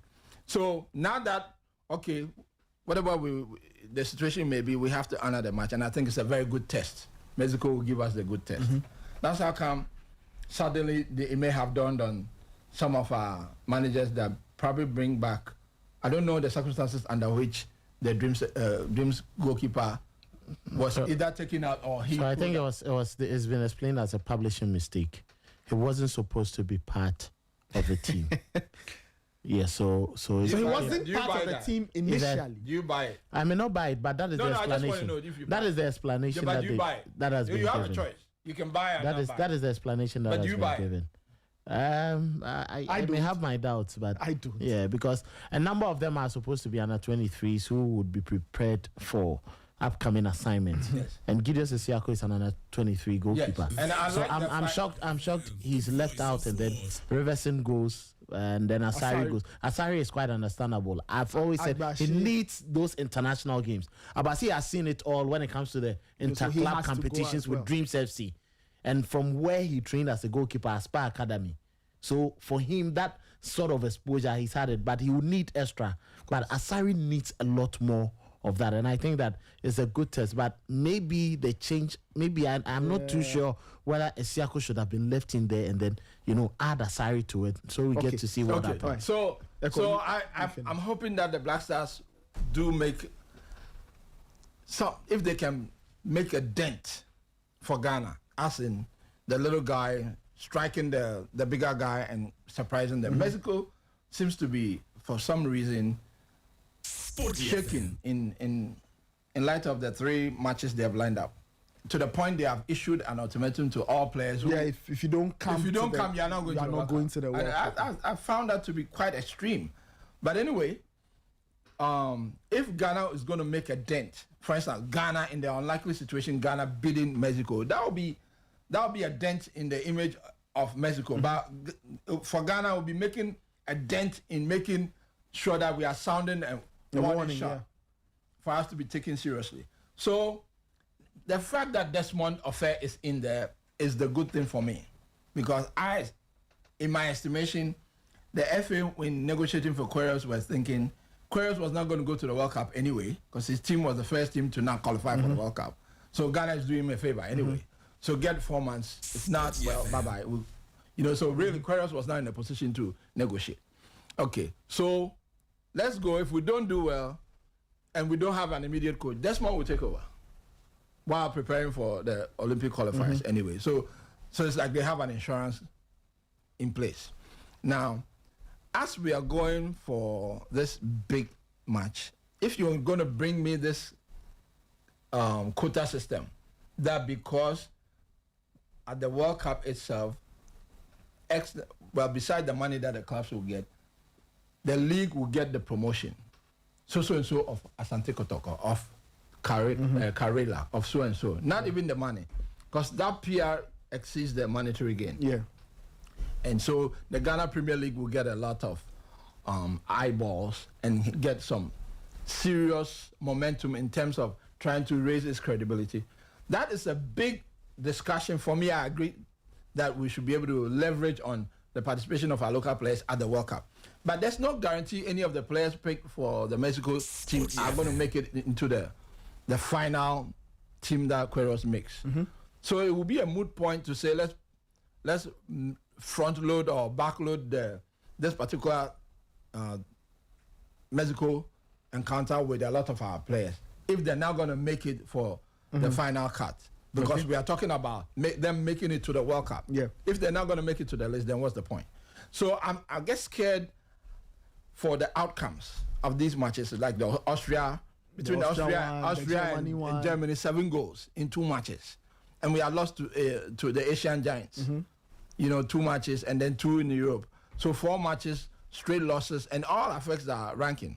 Of course, my good friend on the left side gave me a good counter argument. But really, I'm always minded by the rankings, the FIFA rankings. It's the first thing I think of always. And it determines for me who I think should be in the team. So this quota system, I definitely don't buy it. Okay. I definitely don't buy it. And I'm saying I'm not going to put a lot of emphasis on the outcome versus the inspiration in Queiroz, because he didn't pick this team, even though, of course, it's been laid at his door. He doesn't know the players. Yeah. It's Desmond. And for good reason, it's Desmond, because he's been with Otoado from the start of the qualifiers and all that. Yeah. He's been with under 20. He knows the players. Yeah. So it's good that there was a carryover of the technical team, him and Pencil and all that.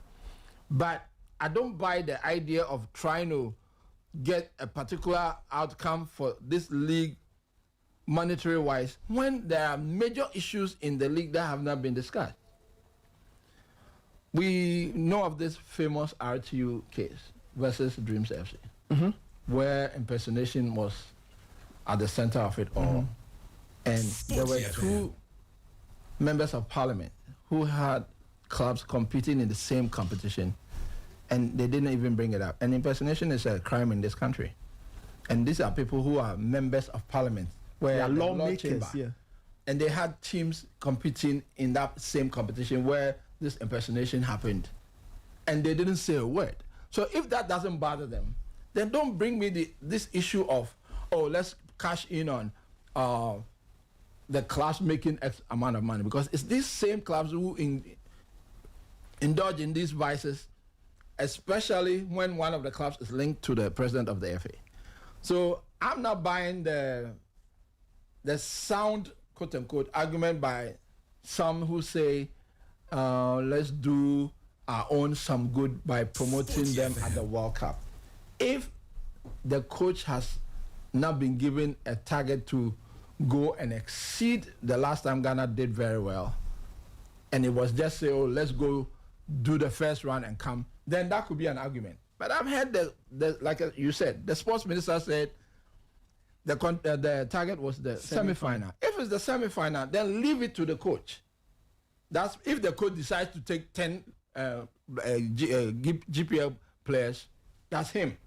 But I wouldn't be, as a member of the media, to suggest that let's go with X or Y, Z. If the coach, and this will be on Queiroz, if at the end of the day he decides to take 20 GPL players, that's on him. But I wouldn't suggest that for him when the target will be to go to the semi-finals. And we know, per our league, even in the rankings of Africa, it's down at the bottom. When was the last time Ghanaian club made a dent in continental competition? Dreams, what, 3 years ago? Yes, and even so, you can even explain. before Dreams, it's you been can a explain, while. even with the Dreams, you can explain. The first time they met a good club, they crumbled.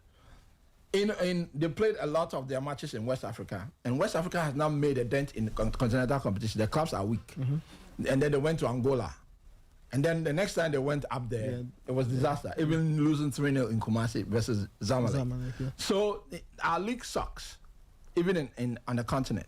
So I want to leave it to the coach to decide to take 10 or 20 GPL players. It will be on him. But I will not suggest that and make a case for quota for the World Cup, given the brevity of the time and the fact that even the coach, was not in a position to negotiate, given that he wasn't going to the World Cup anyway. So it's as if his hands are tied. Whatever you want me to do, okay, I will do it, just so I can go to the World Cup. And because this will be his 5th World Cup, and he wasn't going to go anyway. So the coach is not in any position to say X, Y, Z. Whatever happens right now, it will seem as if the FA pushing the Desmond to do it. But if he accepts finally, and let's say the list is sent ahead of the FIFA deadline, and 10 or 15 GPL players make it, then I'll call it a Queiroz decision. And then whatever happens at the World Cup, if he goes with 10, 15 players, GPL, and goes to shock the world, gets to the semi-final, kudos to him, and he'll be in a position to negotiate for a better contract, or probably say, forget you, Ghana, I don't even need you. So I'll leave it to the coach to decide. I don't want to put any pressure on the coach at all. Let him decide, then you can hold him to the target. But and as we speak, it's really not fair to most Ghanaians who pay the minister his wages, who pay the coach his wages. We don't know how much the coach is taking.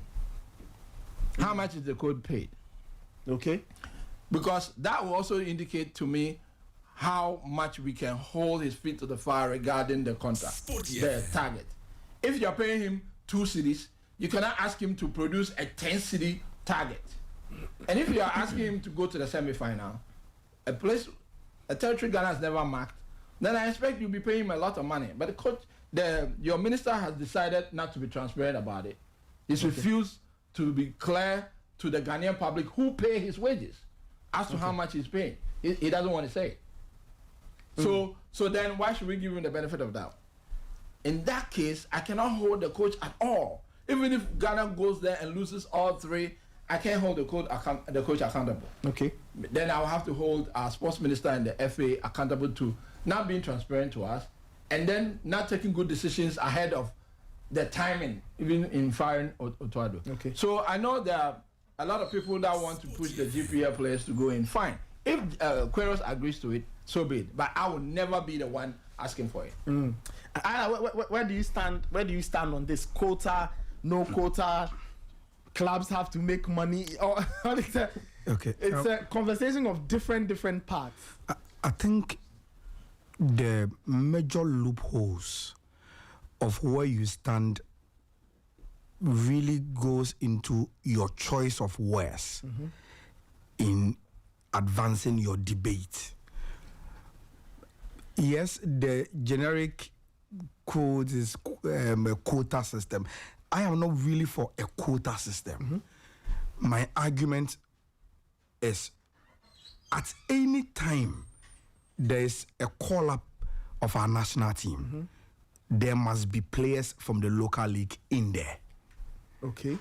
Not necessarily a quota system, but there must be an intention that any time a senior national team calls players for an assignment, there must be a representation of our local league. So for you, it shouldn't be, it's not an issue of number. No, even if it is one. I don't care. Okay. Now, I used to be on the side of the merit school of thought. I will confess. But I changed my mind. And this is my argument. I changed my mind not because of the money or anything. The money is even, for me, the last argument any of us should make. The first point is that, Nathan, the narrative of merit, for me, is overemphasized. Okay. What is merit to you may not be merit to me. Fair point. At any time in any national team call-up around the world, the decision is with the coach. It is at his discretion who he chooses in his team. So the general argument of merit, who defines that? If not, then there will not be any sort of debate around Thomas Tuchel's call-up. True. Nobody will debate Carlo Ancelotti's call-up in Brazil. The reason why there is always debate on call-ups in any football nation is that once the call-up is done, we see that list as the coach's discretion and merit squad. But we also do have our merit argument on the squad. Yeah. So, for instance, the last World Cup, Otuado decided to call Kamal Adin and Usman Bukari as his wingers. Ghanaians say no. Some people say no. Joseph Penso should have been there. And Otto would have argued that these guys merited. You get it. Yes. So somebody would say no. Yes. So my question is, in those two situations, Otto called Usman Bukari Kamal Adin based on his merit. But you are also arguing on radio that based on your merit, Joseph Penso deserves. So the issue of merit is overemphasized. It is not something that is cast in stone. The moment you bring that to the table, there's no standard to it. There's no measurement to it. So, for instance, I'm watching Sky Sports, and there is a pending 2 international friendlies for England. Yeah. Then Thomas Tuchel sits at the press conference and says, I have called so and so players in my squad. He is being queried by the media. But Foden is back to full fitness. Jude is back to full fitness. This player is back to full fitness. Why are they not in the squad? Then his answer is that, look, the last time we played on the international break, the kind of atmosphere and the synergy at camp, the harmony I found there, I want to maintain that. So based on that, I've been very, very consistent with a similar squad in this window. Is that merit? No. That is not. No. That is not anything meritorious. It's the coach saying, this is how I feel. And this is how I want my team to grow in my building.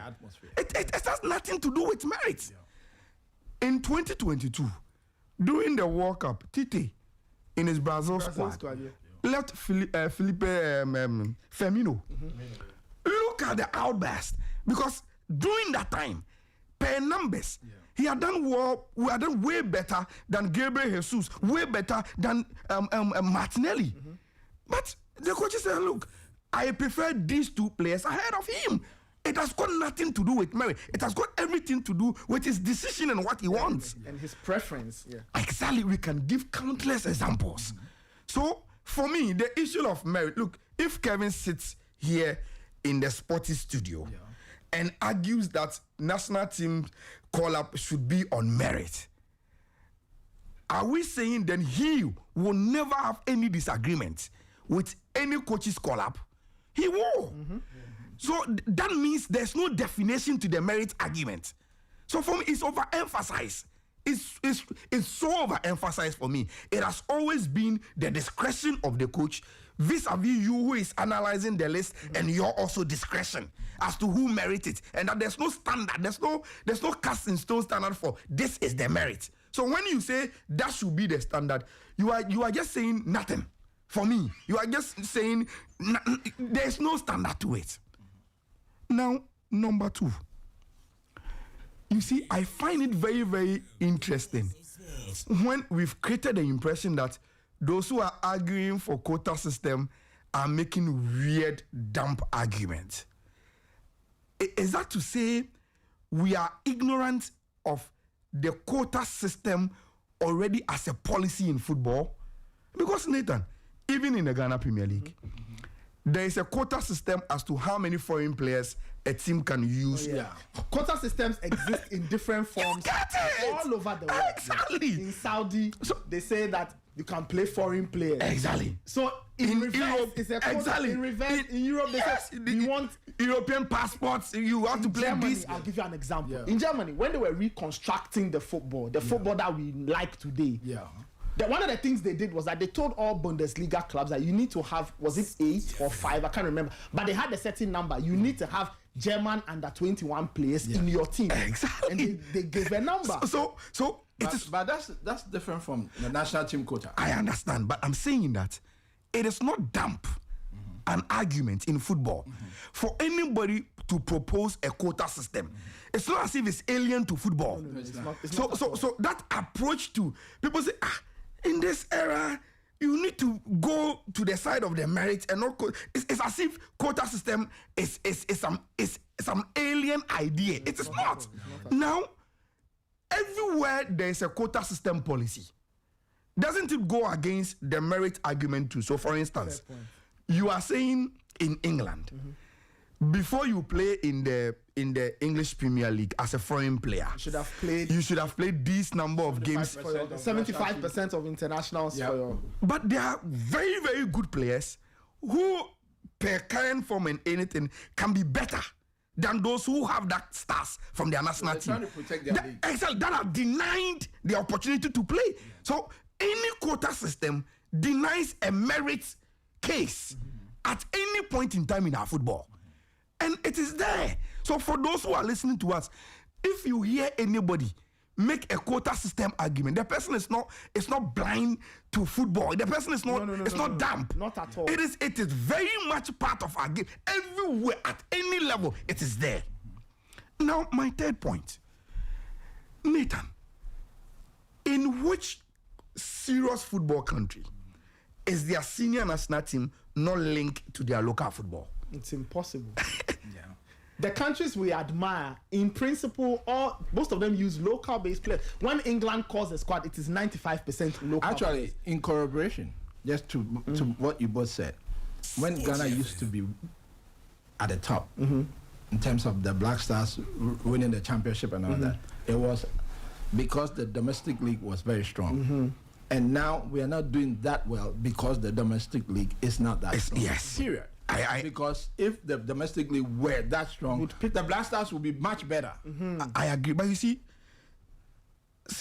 my point is that even at this elite stage in our football, technology, whatever, it is still basic that every developed football country have maintained the standard that there should be a certain linkage of their national team and their local football. Yes.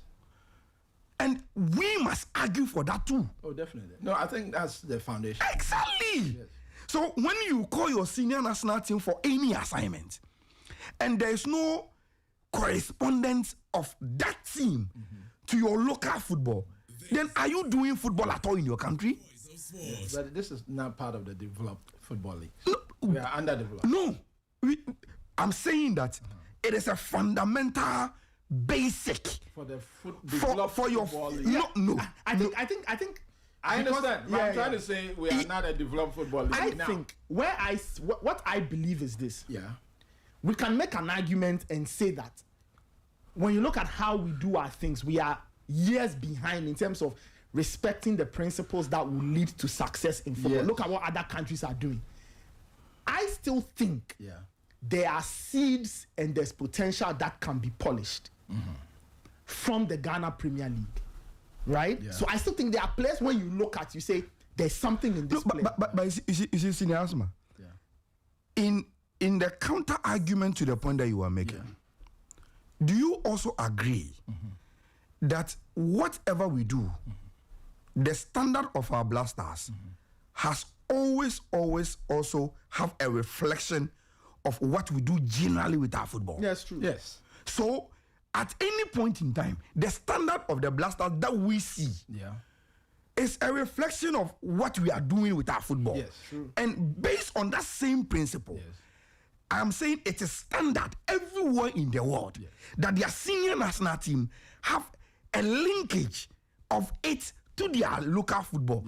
And why must we be deprived of that? It's because of the kind of administrations we had. You see, so we shouldn't be deprived of that. No. It should be basic. If the standard is low, it is low across board. If it becomes mid, it should be mid across board. If it becomes high, it should be high across board. But I want to contribute to this tangent by saying that since I started following football, the well, it used to be chairmanship, now it's the presidency, has always been bought, quote unquote. Now, once I buy the presidency, now I will decide whatever happens. Not particularly with the interest of the state at heart. I'm doing business. I paid for it. I paid the price. I'm going to gain the price. So you will see that you have a negative correlation starting from Kwesi, who was there for a long time, and it's continuing with Ketekreku. You have a negative correlation of the FA chairman or the president rising all the way to the summit, whereas the national team fortunes keep going all the way down. That was not the case when Ghana was ruling on the continent. It wasn't bought. Of course, at the time, the Congress wasn't like this, and things have changed. But since it came to this point where you could actually, well, government couldn't interfere, couldn't make any appointment, and you actually had to buy the votes, just like the political arena. Once I buy the votes and I come in, it's my interest, not the country's interest. Okay, it's contributed to. So in wrapping up, for me, the next argument and probably the last one, which will be done very, very briefly, is that, you see, I see any policy must gear towards solving a particular problem. Yeah, that's true. And that, for me, it becomes a weak environment if there is no strategy within any means to try and solve specific problems. Then it means we are having weak minds at the helms of administration. And this is the point. Nathan, if you open phone lines right now, the voice of sports, and you ask for well wishes of the Blasters, and you pick 10 calls, you will be surprised, even as a Ghanaian, to get majority of the Ghanaian populace speak against the Blasters and wish they go to the World Cup and get booted out from the group stages. The point is that we've developed a certain apathy. It has been there. It is glaring. We know for a fact that there's a strong apathy between the citizens and the senior national team. How do you break it? You break it when you let the local people seems to have a certain attachment with the national team. So for me, one primary, very, very strong point why I think the advocacy of having a link between the national team and our local football is to also solve the issue of the apathy. Now, I've been at the stadium to watch, what was the last game we played in the World Cup? Was it against Comoros? Yeah, Comoros. Yeah. Look, the moment the Blasters team came on the pitch, just for the pitch inspection, and Benjamin Asare touched the grass, look, just you can feel the atmosphere and the love towards the team. And look, I was place it on record. Majority of that synergy was not from the big stars. It wasn't from the Kudus, the Thomas Partey, the Jordan. It was for the local people seeing their local boy within the team. It excites them. It makes them feel part of the team. And I'm saying that should be a strategy. Okay. There is an apathy. If you go to any developed country and there's no apathy, and they decide not to do this, I don't care. But for us, there is that problem. And once there is that problem, we need to strategically solve it with the local content so that we can have the connection that we need. Look, for instance, you play a game at the Baba Sports Stadium and it is for the Blasters. And there's a Kotoko captain in there. There's a Kotoko player in there. Do you know how that will make the atmosphere at Baba look like? If they can identify, they just stretch their necks and they can identify a look. Look, it has got nothing to do with the merit and high standard debates. It has got everything to do with solving problems, making sure there's I'm curious, so I just want to find out. So, for example, and your argument, I think, it's a very sound argument. I like the attachment part because you always want to create that. You don't want your national team to be very detached from the fans. From the fans, yeah. But if that is the case, how do we then ensure that even if we pick a player from the Ghana Premier League, we know that the player can do a job, or there is the potential for the player to do a job when that player is given the opportunity? You see, that was going to be the conclusion, and then there's also a counter thing that we must do. The last one is that because some people, the counter argument I'm getting is that, okay, look at Nigeria, look at Cote d'Ivoire, look at Senegal, right? Senegal have won two AFCONs practically without anybody from the Senegalese league, right? But I understand that, which is true. What I will say to counter is that it is true they may not have anybody from the local league, but what they have is a system that identifies the seeds of greatness, and they found a way to develop those seeds who ultimately come back and help. Anyway, exactly.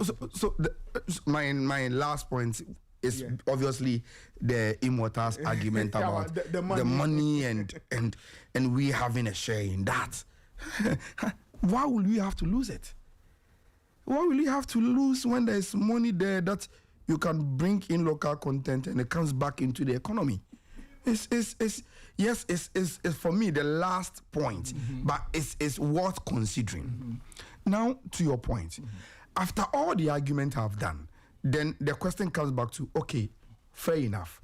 If we decide to even go with what you are saying, in your honest opinion, do you think there are quality in our league that should be given these opportunities that you've mentioned?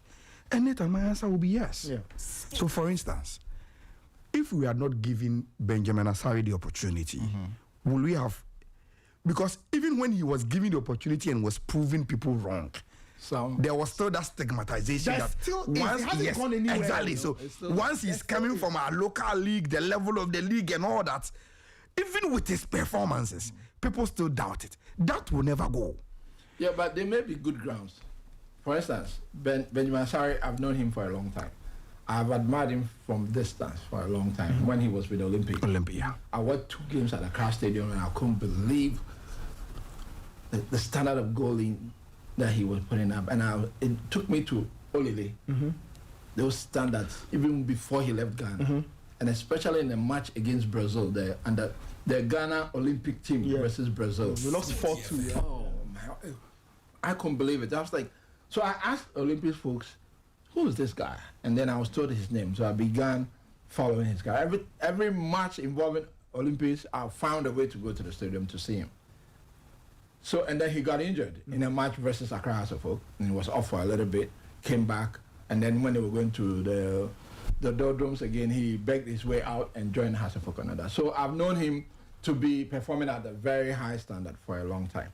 However, in the match against Germany, I was alarmed. This is, if you ask me, I'm biased towards Benjamin Asari. But in that performance, those 2 times he came out and made no connection with the ball, You see, Nathan,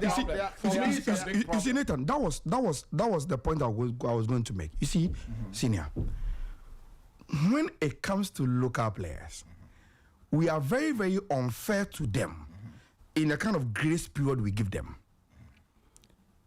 Will anybody stand against Inaki Williams' call up to the Blasters? Few. Well, a lot of people have issues with him.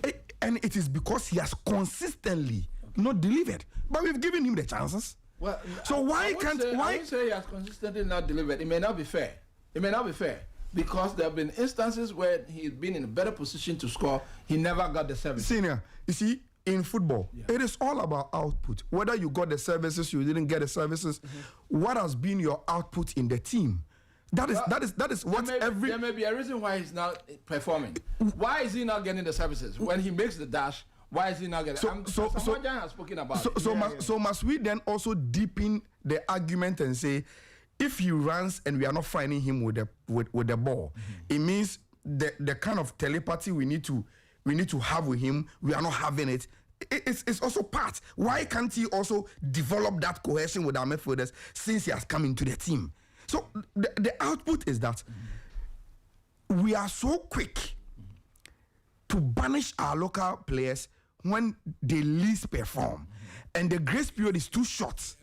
But we've seen our superstars sometimes also not deliver, but they continue to be in the team. Yes. Sometimes they give us flashes of their performances. They do well. Sometimes, look, it's unfortunate that I have to do this because I like Benjamin Asare a lot. The goalkeeping situation is different from any other position. It's so sensitive. In my estimation, it's the single most important position. So, Sina, will you make the argument that because of recent performances of a player like Jonah Atuke, we shouldn't take him to the World Cup? Because if you are talking about errors leading to goals in our recent games, he has been Jonah Agete. Yes, Jonah Agete. He has been the worst. Yeah. But he will be at the World Cup. I don't know. And nobody will raise... No, we don't know for a fact. He will be there. I think he will be there. We don't know. So we don't know yet. I don't see... It's more yes than no. Yes. But I'm saying, you see that there are a lot of the 23 players in this current squad going to play in Mexico against. You never know if somebody performs. Thank you very much. That could be if they excel, because we know the team's problem is right now as is defensive. If some 3-4 players shine defensively, they will take his position. If they happen to play the same position. Fair enough, but I'm saying that. You finish. Yes, I'm somebody on the line. We can't predict the future.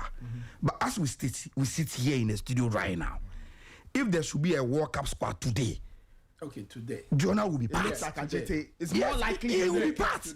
But he has committed grievous errors in our recent games. But nobody will say if he was to be a local player. Say a catch him local for no. But these foreign players also. So I'm saying that the grace period that we give them is fair enough for them to make their mistakes, grow into the team, and then get accustomed to the team. But we don't give that same grace period to the local players. But whether foreign or local, the goalkeeping department, if you keep making mistakes, I mean, that's a problem. You know, Benjamin is in better standing, goodwill-wise, than your friend Atizigi. Because he's been given a lot of opportunities and...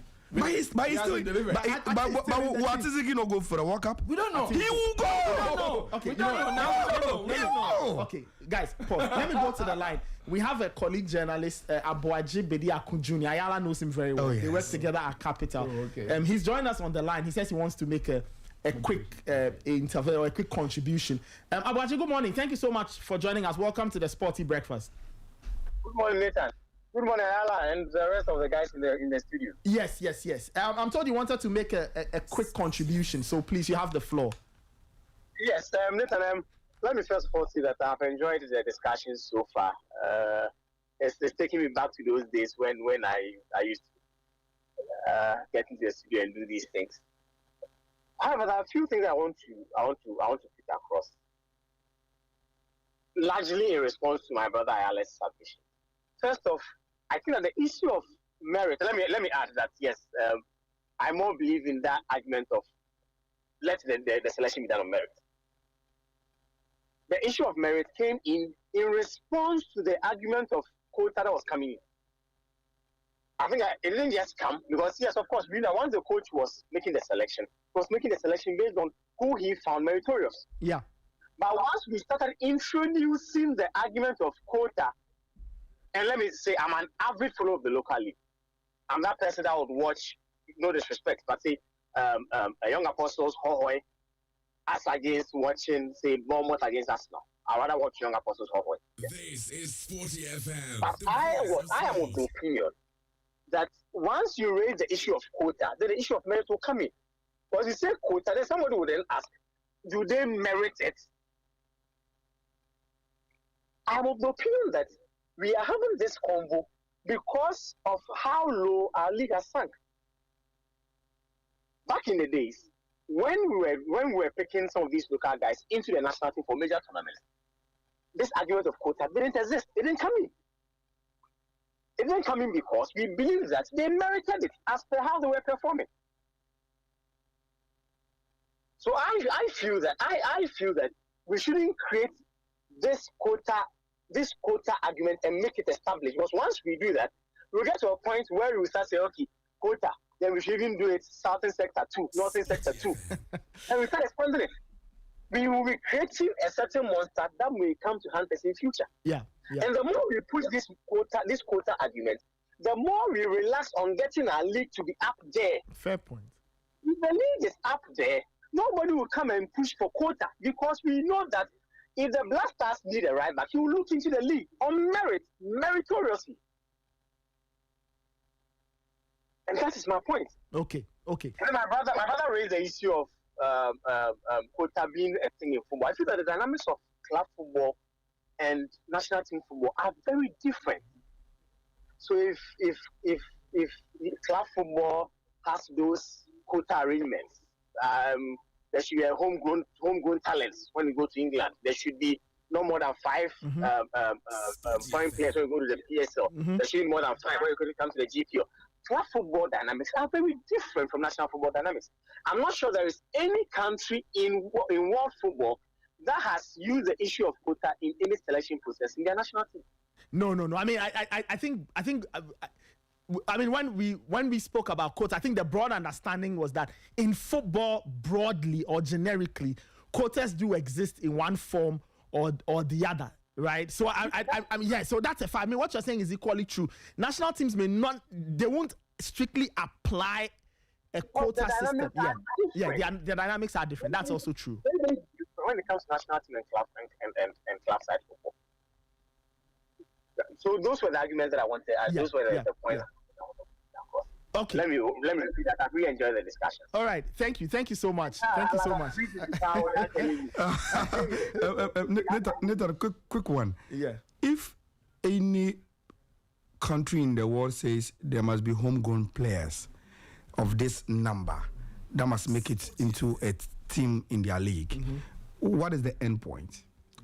It's for their own people, for the national team. Yeah, that is that is the end point. And ultimately, and you see, I do not buy the argument that the quota system defeats our concentration on improving our league. It should rather incentivize us, because once we go for a football congress, and Congress pass a resolution that from today we want to have a link of our senior national team with our local football. Yep. So from today, there must be this number, or there must be a representation from our local football to the national team. Then it will dawn on anyone sitting at that Congress.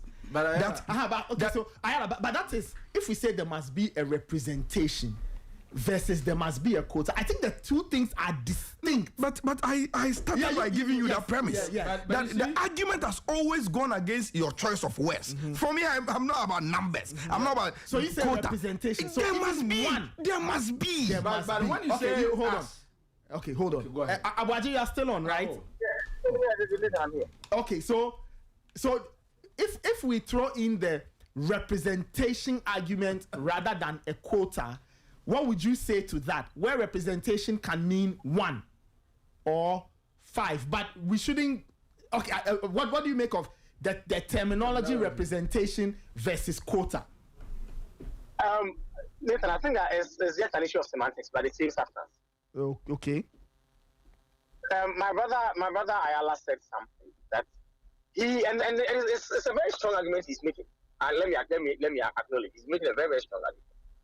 But then he said that he is of the opinion that when we review the quota, it does not, it's rather improve the league. I disagree. Because once you do that, and I'm with you on that one. Thank you very much. Because I feel that once you do that, you are just creating a situation where the one-eyed man becomes the king in the language, but in the blind kingdom, he becomes the king. So quality low.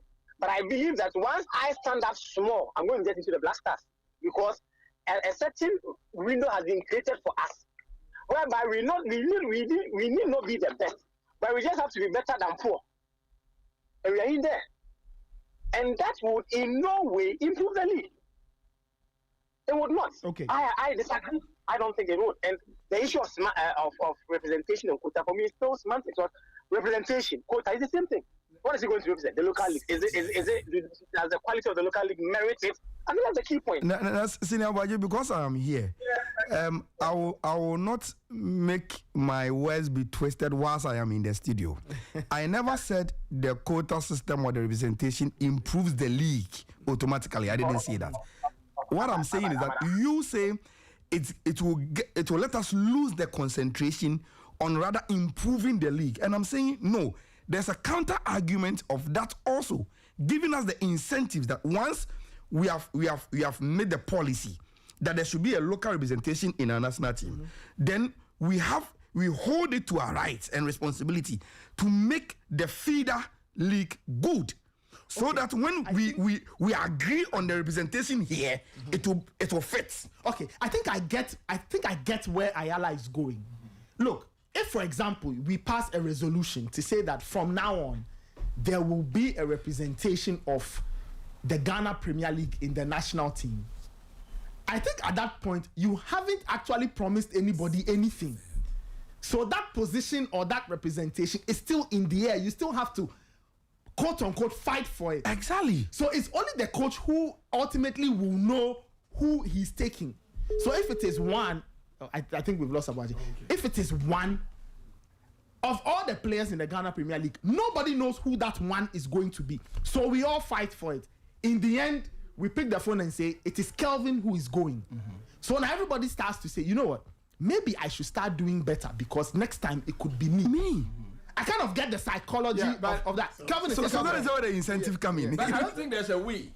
When you say, and I pointed to it earlier on, but saying that since people have been purchasing the presidency, once I buy it and I come, it's up to me. No, but not up to anybody else. Because we don't have time, one of these days I will have to argue you on that point. Because Kelvin, for me, make your point. For me,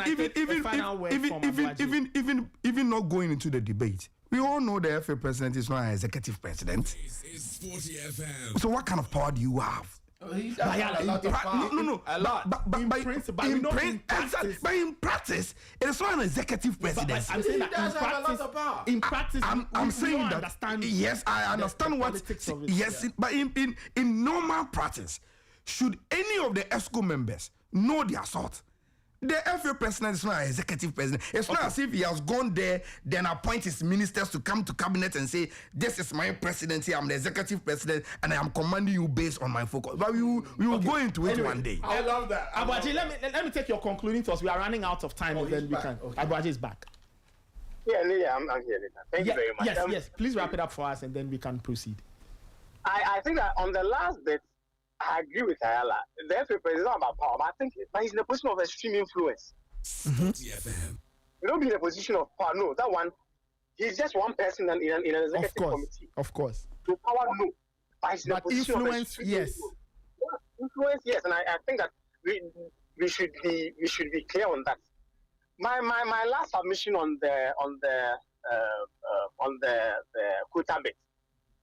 Once again, I am of the opinion that the energy that we are pushing to get a quota, and let me repeat that the arguments made for it are strong. the arguments, for instance, the arguments Ayala has put up today are very strong. But I disagree with him, and I'm of the opinion that I'm of the position that we should push that energy into making sure our local league is that strong. Fair point. So that we wouldn't even waste energy. Don't spend. Let me rather spend energy pushing for a quota, but by natural meritorious selection. Once the Black Stars, Jonas Ejete goes to mess up, we know that there's a defender in the Ghana Premier League who plays for 11 Wonders, who is superb, and the standard of the league is there. So he's the one going.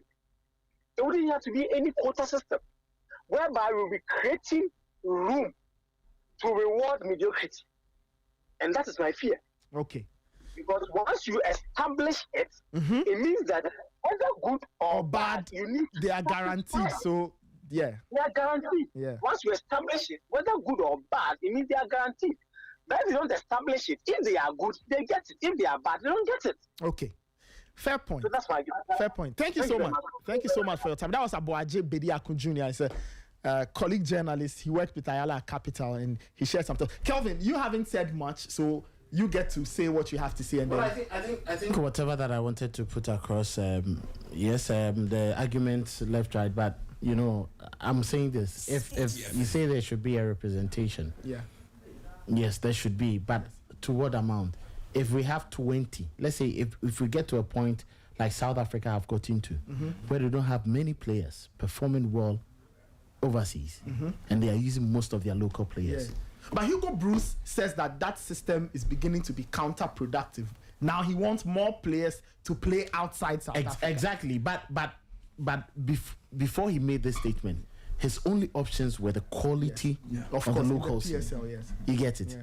So if we bring that representation and it gets to a point that it is only local players, would we say that we are also being unfair to those playing outside? But they are only local players. Yes. The quota system doesn't kick against. Yes, I mean that outside. I want us to even leave out the quota and focus on representation. Yeah. Now, what then happens to, let's say, a player outside? And for me, I have always said it that even with the league, if it's about that, then let's expand it. Let's expand it to Africa. Some of our best performing players on the continent. On the continent, okay. And we see them day in, day out. Some of them have suffered. When Joe Frimpong was playing so well for Enyimba, he got into the Black Stars. He helped us to qualify for the World Cup. Yes, and didn't make the World Cup. He didn't make it. Why? Because he wasn't good enough during the World Cup time that the Doya selected his best available players. Yeah. France, if Camavinga misses the French squad, would you be surprised? No. Thank you. Why? But he's been an integral part of the French national team throughout their qualifiers. That is how the national team has become now. If you fail today, it got to a point Lucas Digne wasn't getting in. Yeah, of course. But it was it not Theo Hernandez? Yes, who was, but he's now in. He's back. Malo Gusto. Yeah, Malo Gusto. Yes. So if players are doing well at a point, I think that they should get in there. When we went for the AFCON in 2006, we had a very terrible performance. Yeah. But when we were going to the World Cup, things changed. Olele came into the goalpost. We saw a number of newbies coming in there. The likes of Matiyama, were not even having very good times then. We had to switch, and Razak Frimpong and Jan were playing. So I just think that if the representation is fine, just like I've said, we have quality. If players are performing so good and they are in the local league, take them there. Is the reason why I think when I was on my way coming, I heard Ayala mention, was it you mentioned one player? Is it Jonas? You mentioned Jonas. You were talking about Jonas. And even Jonah Atuke. Jonas Atuke. I was mentioning Ajete and his errors recently. He's still so Ajete.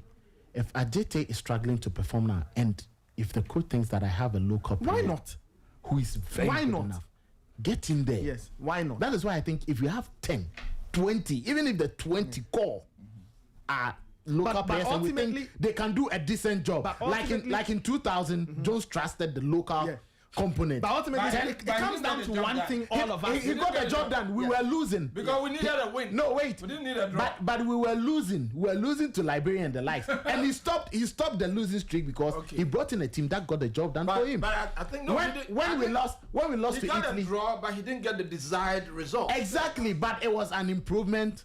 But it still didn't cut the exactly. But it was too late, and it was too late for us. Okay. Now another point is 2006. Yeah.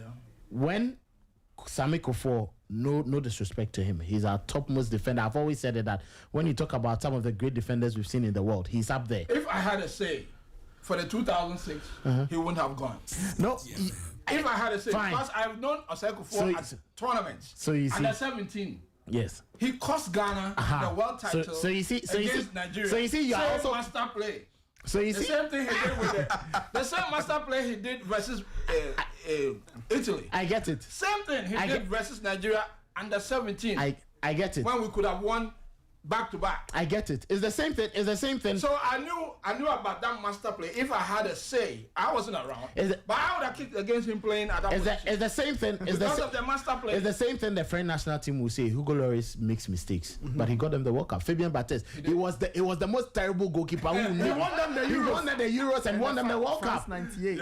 Yes. So in 2006, when Kofo dropped, Habib got in there easily. I left back, Papu. And then Iliasu got in there. Yeah. We didn't have to fight for Antoniana and the likes, Achimamadu and the likes to get into the team. Hansedu Sape was there, but who was playing? Habib. Exactly. Yeah. When it got difficult during the World Cup qualifiers, Essien got his shoulder dislocated. Yahuza, Thierry, and the likes were playing. Yeah. We didn't have to force the coaches to put them in there. Because the league was that good. Exactly. And this is not solely the job of the FA. The clubs themselves. True. It's a great, huge responsibility.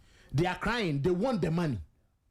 They want the money. But what are they doing to ensure that they are players to earn it? To earn it. Yeah. That's the earning. That's the earning part. You have to develop your players so well, that they can deliver. Because when your player gets the traction at the World Cup, it may not even be that player who will benefit. The scouts may even come. Let us come and look at Samatex, and they may pick other players. So the clubs have a huge responsibility. I know some of them are crying when you say no, they shouldn't have their players in there, but it's a great, huge responsibility on them. Okay. When you get them in there, just like Kotoko had to benefited from Danlad, Dreams and the like, from their players in there at the 2022 World Cup, you can equally do same. Who knows? If Kotoko is in the CAF Champions League final, or had to focus in the CAF Confederation Cup final, which will be played this weekend, and you have top performing players. Of course. Do you think Carlos Queiroz will say no? I won't send these players. They will be there. But I think administratively the FA cannot be excused. For instance, Coach Sefa was here earlier on talking about the pitches. That's the FA's job. It's the club's job. No, in terms of you protect your player. I'm talking about enforcement of the regulations. Yes. It's the FA's job. It's the school's job that you bring very fine uniforms to school, right? but who should wash and iron the uniform? That's the bat starts with you. But with the pitches, we have you cannot send a bad attitude to the association and expect the association to thrive. No, so you're saying you give the FA excuse? No, I'm not giving them an excuse. They would want to crack the whip. The FA would want to crack the whip. We are just wrapping up. You see, I always find it difficult when there seems to be. Is there a difference between clubs and FA? No. The FA is the clubs. No, exactly. There's no difference. Administratively, there's an entity called the Ghana Football Association. That's right. To lay down the rules. The simple point I'm making is that what you are saying and what Kevin is saying, they are the same things. No, whether it's the clubs or the administration, it's the same people. They must just look at what is best for Ghana football and just make it happen. You get it. So then you can't say individually the clubs are. The clubs have a role. The FA has a role too. The FA has a role as the supervisor, the person with the person who has the law, the person who enforces the law. That's it. Anyway, if they do it, it will help others. 17 after 10. I wish we could go at this all day, but we can't. Please don't forget that the Ayala Asma tug of war is pending. Hey, what is happening? I like that argument to be made especially for our politicians to think about the effect it's having on Ghana's fortunes. Yeah. Because it's the taxpayers' money we spend on the Black Stars. But if the local league is doing very well, then we'll have good dividends on... Of course, on our national teams and all that. Yes. So it's important that the league really does well. See, just fix the data. I'll be here. Right now, the state is throwing money at the problem by giving the clubs money. Yeah. But that's not the solution. Yeah. We have vices in the league that have to be dealt with. Yeah, even the lawmakers turn a blind eye. They close their eyes to compromise. I think those are the issues that have to be exactly. Yeah, that's true. Those things will have to be dealt with. They have to be dealt with first before we even start thinking about throwing money at them. Yeah, so the politicians also have a role to play. They do. 18 after 10, we are wrapping it up. Or it's just 19 after 10. We are wrapping it up on today's slightly extended version of the Sporty Breakfast. I always love having these chats with my guys, Kelvin and Ekoasma and Ayala. Thank you so much for tuning in today to hang out with you guys. It makes me younger every time I come here. Yes. Right now I go back feeling like 40 years. I shave off several years. Yes. All right. Great opportunity for me. For a long time, especially when I first got back, 2014. I'm like, I don't know anybody here. You don't know anybody. Everybody's gone. Yeah. Fortunately for me, Henry Asante Chum and our late brother, they said they kept following me when I was with Graphic, and they opened the doors for me at the Sporty FM. Was it Asempa? No. Star. Power FM. And through them gradually I got to know all of you. So for me, it's a great privilege for me to be able to hang out with you. Yeah, I mean, it means I'm part of you. so I can hang with you guys. Somehow. Sure. Because you guys are the top. Yeah. So for me, anytime I get a chance to hang with you, it's a great, get close great blessing for me. All right. A great blessing for me. Thank you. All right, thank you so much for joining. My producers, can you see if we have some WhatsApp messages? Let's see if we can read a few before we leave. Just on a wider note on what to expect this week, there's the El Clasico in Spain. The Clasico that Real Madrid play. Punching. Hey! Real Madrid could be a rallying point. Real Madrid and could drama. Be a rallying point. Royal Rumble. I was reading a comment and somebody said, the thing that will complete all of this is that they appoint Jose Mourinho to supervise the dressing room. All of this will end. Okay, let me go through the messages. My namesake Nathan says, I think the right word should be representation. That opens the window for every player to put in their best to merit the call-up. And it's all on the coach to decide how many have punched above their weight to get the nod. It could be 1, 10, or 0. If no player impresses the coach, we know how our Ghana system works. Once there's a quota, certain people will do quote-unquote groundswork for their players to be selected. I agree also with the grace period giving to, or not giving to, the local players to adapt properly. So we tend to discard them almost very quickly, right? And then we tend to give others extended time. Let me go through more messages. This one, okay, we've gone through this already. I need the other one. This one says, Hearts' goal scoring form is a relegation one. The only thing that protects them is the clean sheets. Otherwise, we will be in a deep mess. I think what saves Hearts is their defense. Hearts have got a very good defense. Didi has coached a brilliant back line this season. The problem is that it's the entire block. When they decide to defend as a block, forget it. Yeah. I remember in the Super 2, when as soon as they went one man down, and they went back to they keep their shape, the low block, the mid block. They could have defended all weekend, and probably Asante Kotoko would have never scored. And Kotoko were crossing the ball. Spamming crosses. Imagine that. Like David Moyes against Fulham. And I saw from 2014 balls. I mean, those were easy. It's easy practice. So why did they change it? I don't know. It was just bad coaching on the day. Oh, yeah. Anyway, that's our Sporty Breakfast for today. Many thanks to our senior Ekoasma. Kelvin Owusu was here. Earlier, we had Mubarak Say from Carella, and then Owusu Bempa Ayala joined us from Kuma. So we'll see if we can bring back Ayala very often to join us, as and when he is available, because he has to do other things. Many shouts to my production team, Immortal, Angela, Naneki, and Abigail. Many shouts to Fly and Emmanuel Ayamga. Many shouts to my DJ. Thank you so much to everybody who tuned in. We are back on Monday. This weekend is an important weekend. We'll keep an eye out on the Princesses. There's Ghana Premier League. There's Premier League in England. All the leagues and all, plus the Clasico. We'll see how it goes. We'll catch you on Monday. Remember to keep your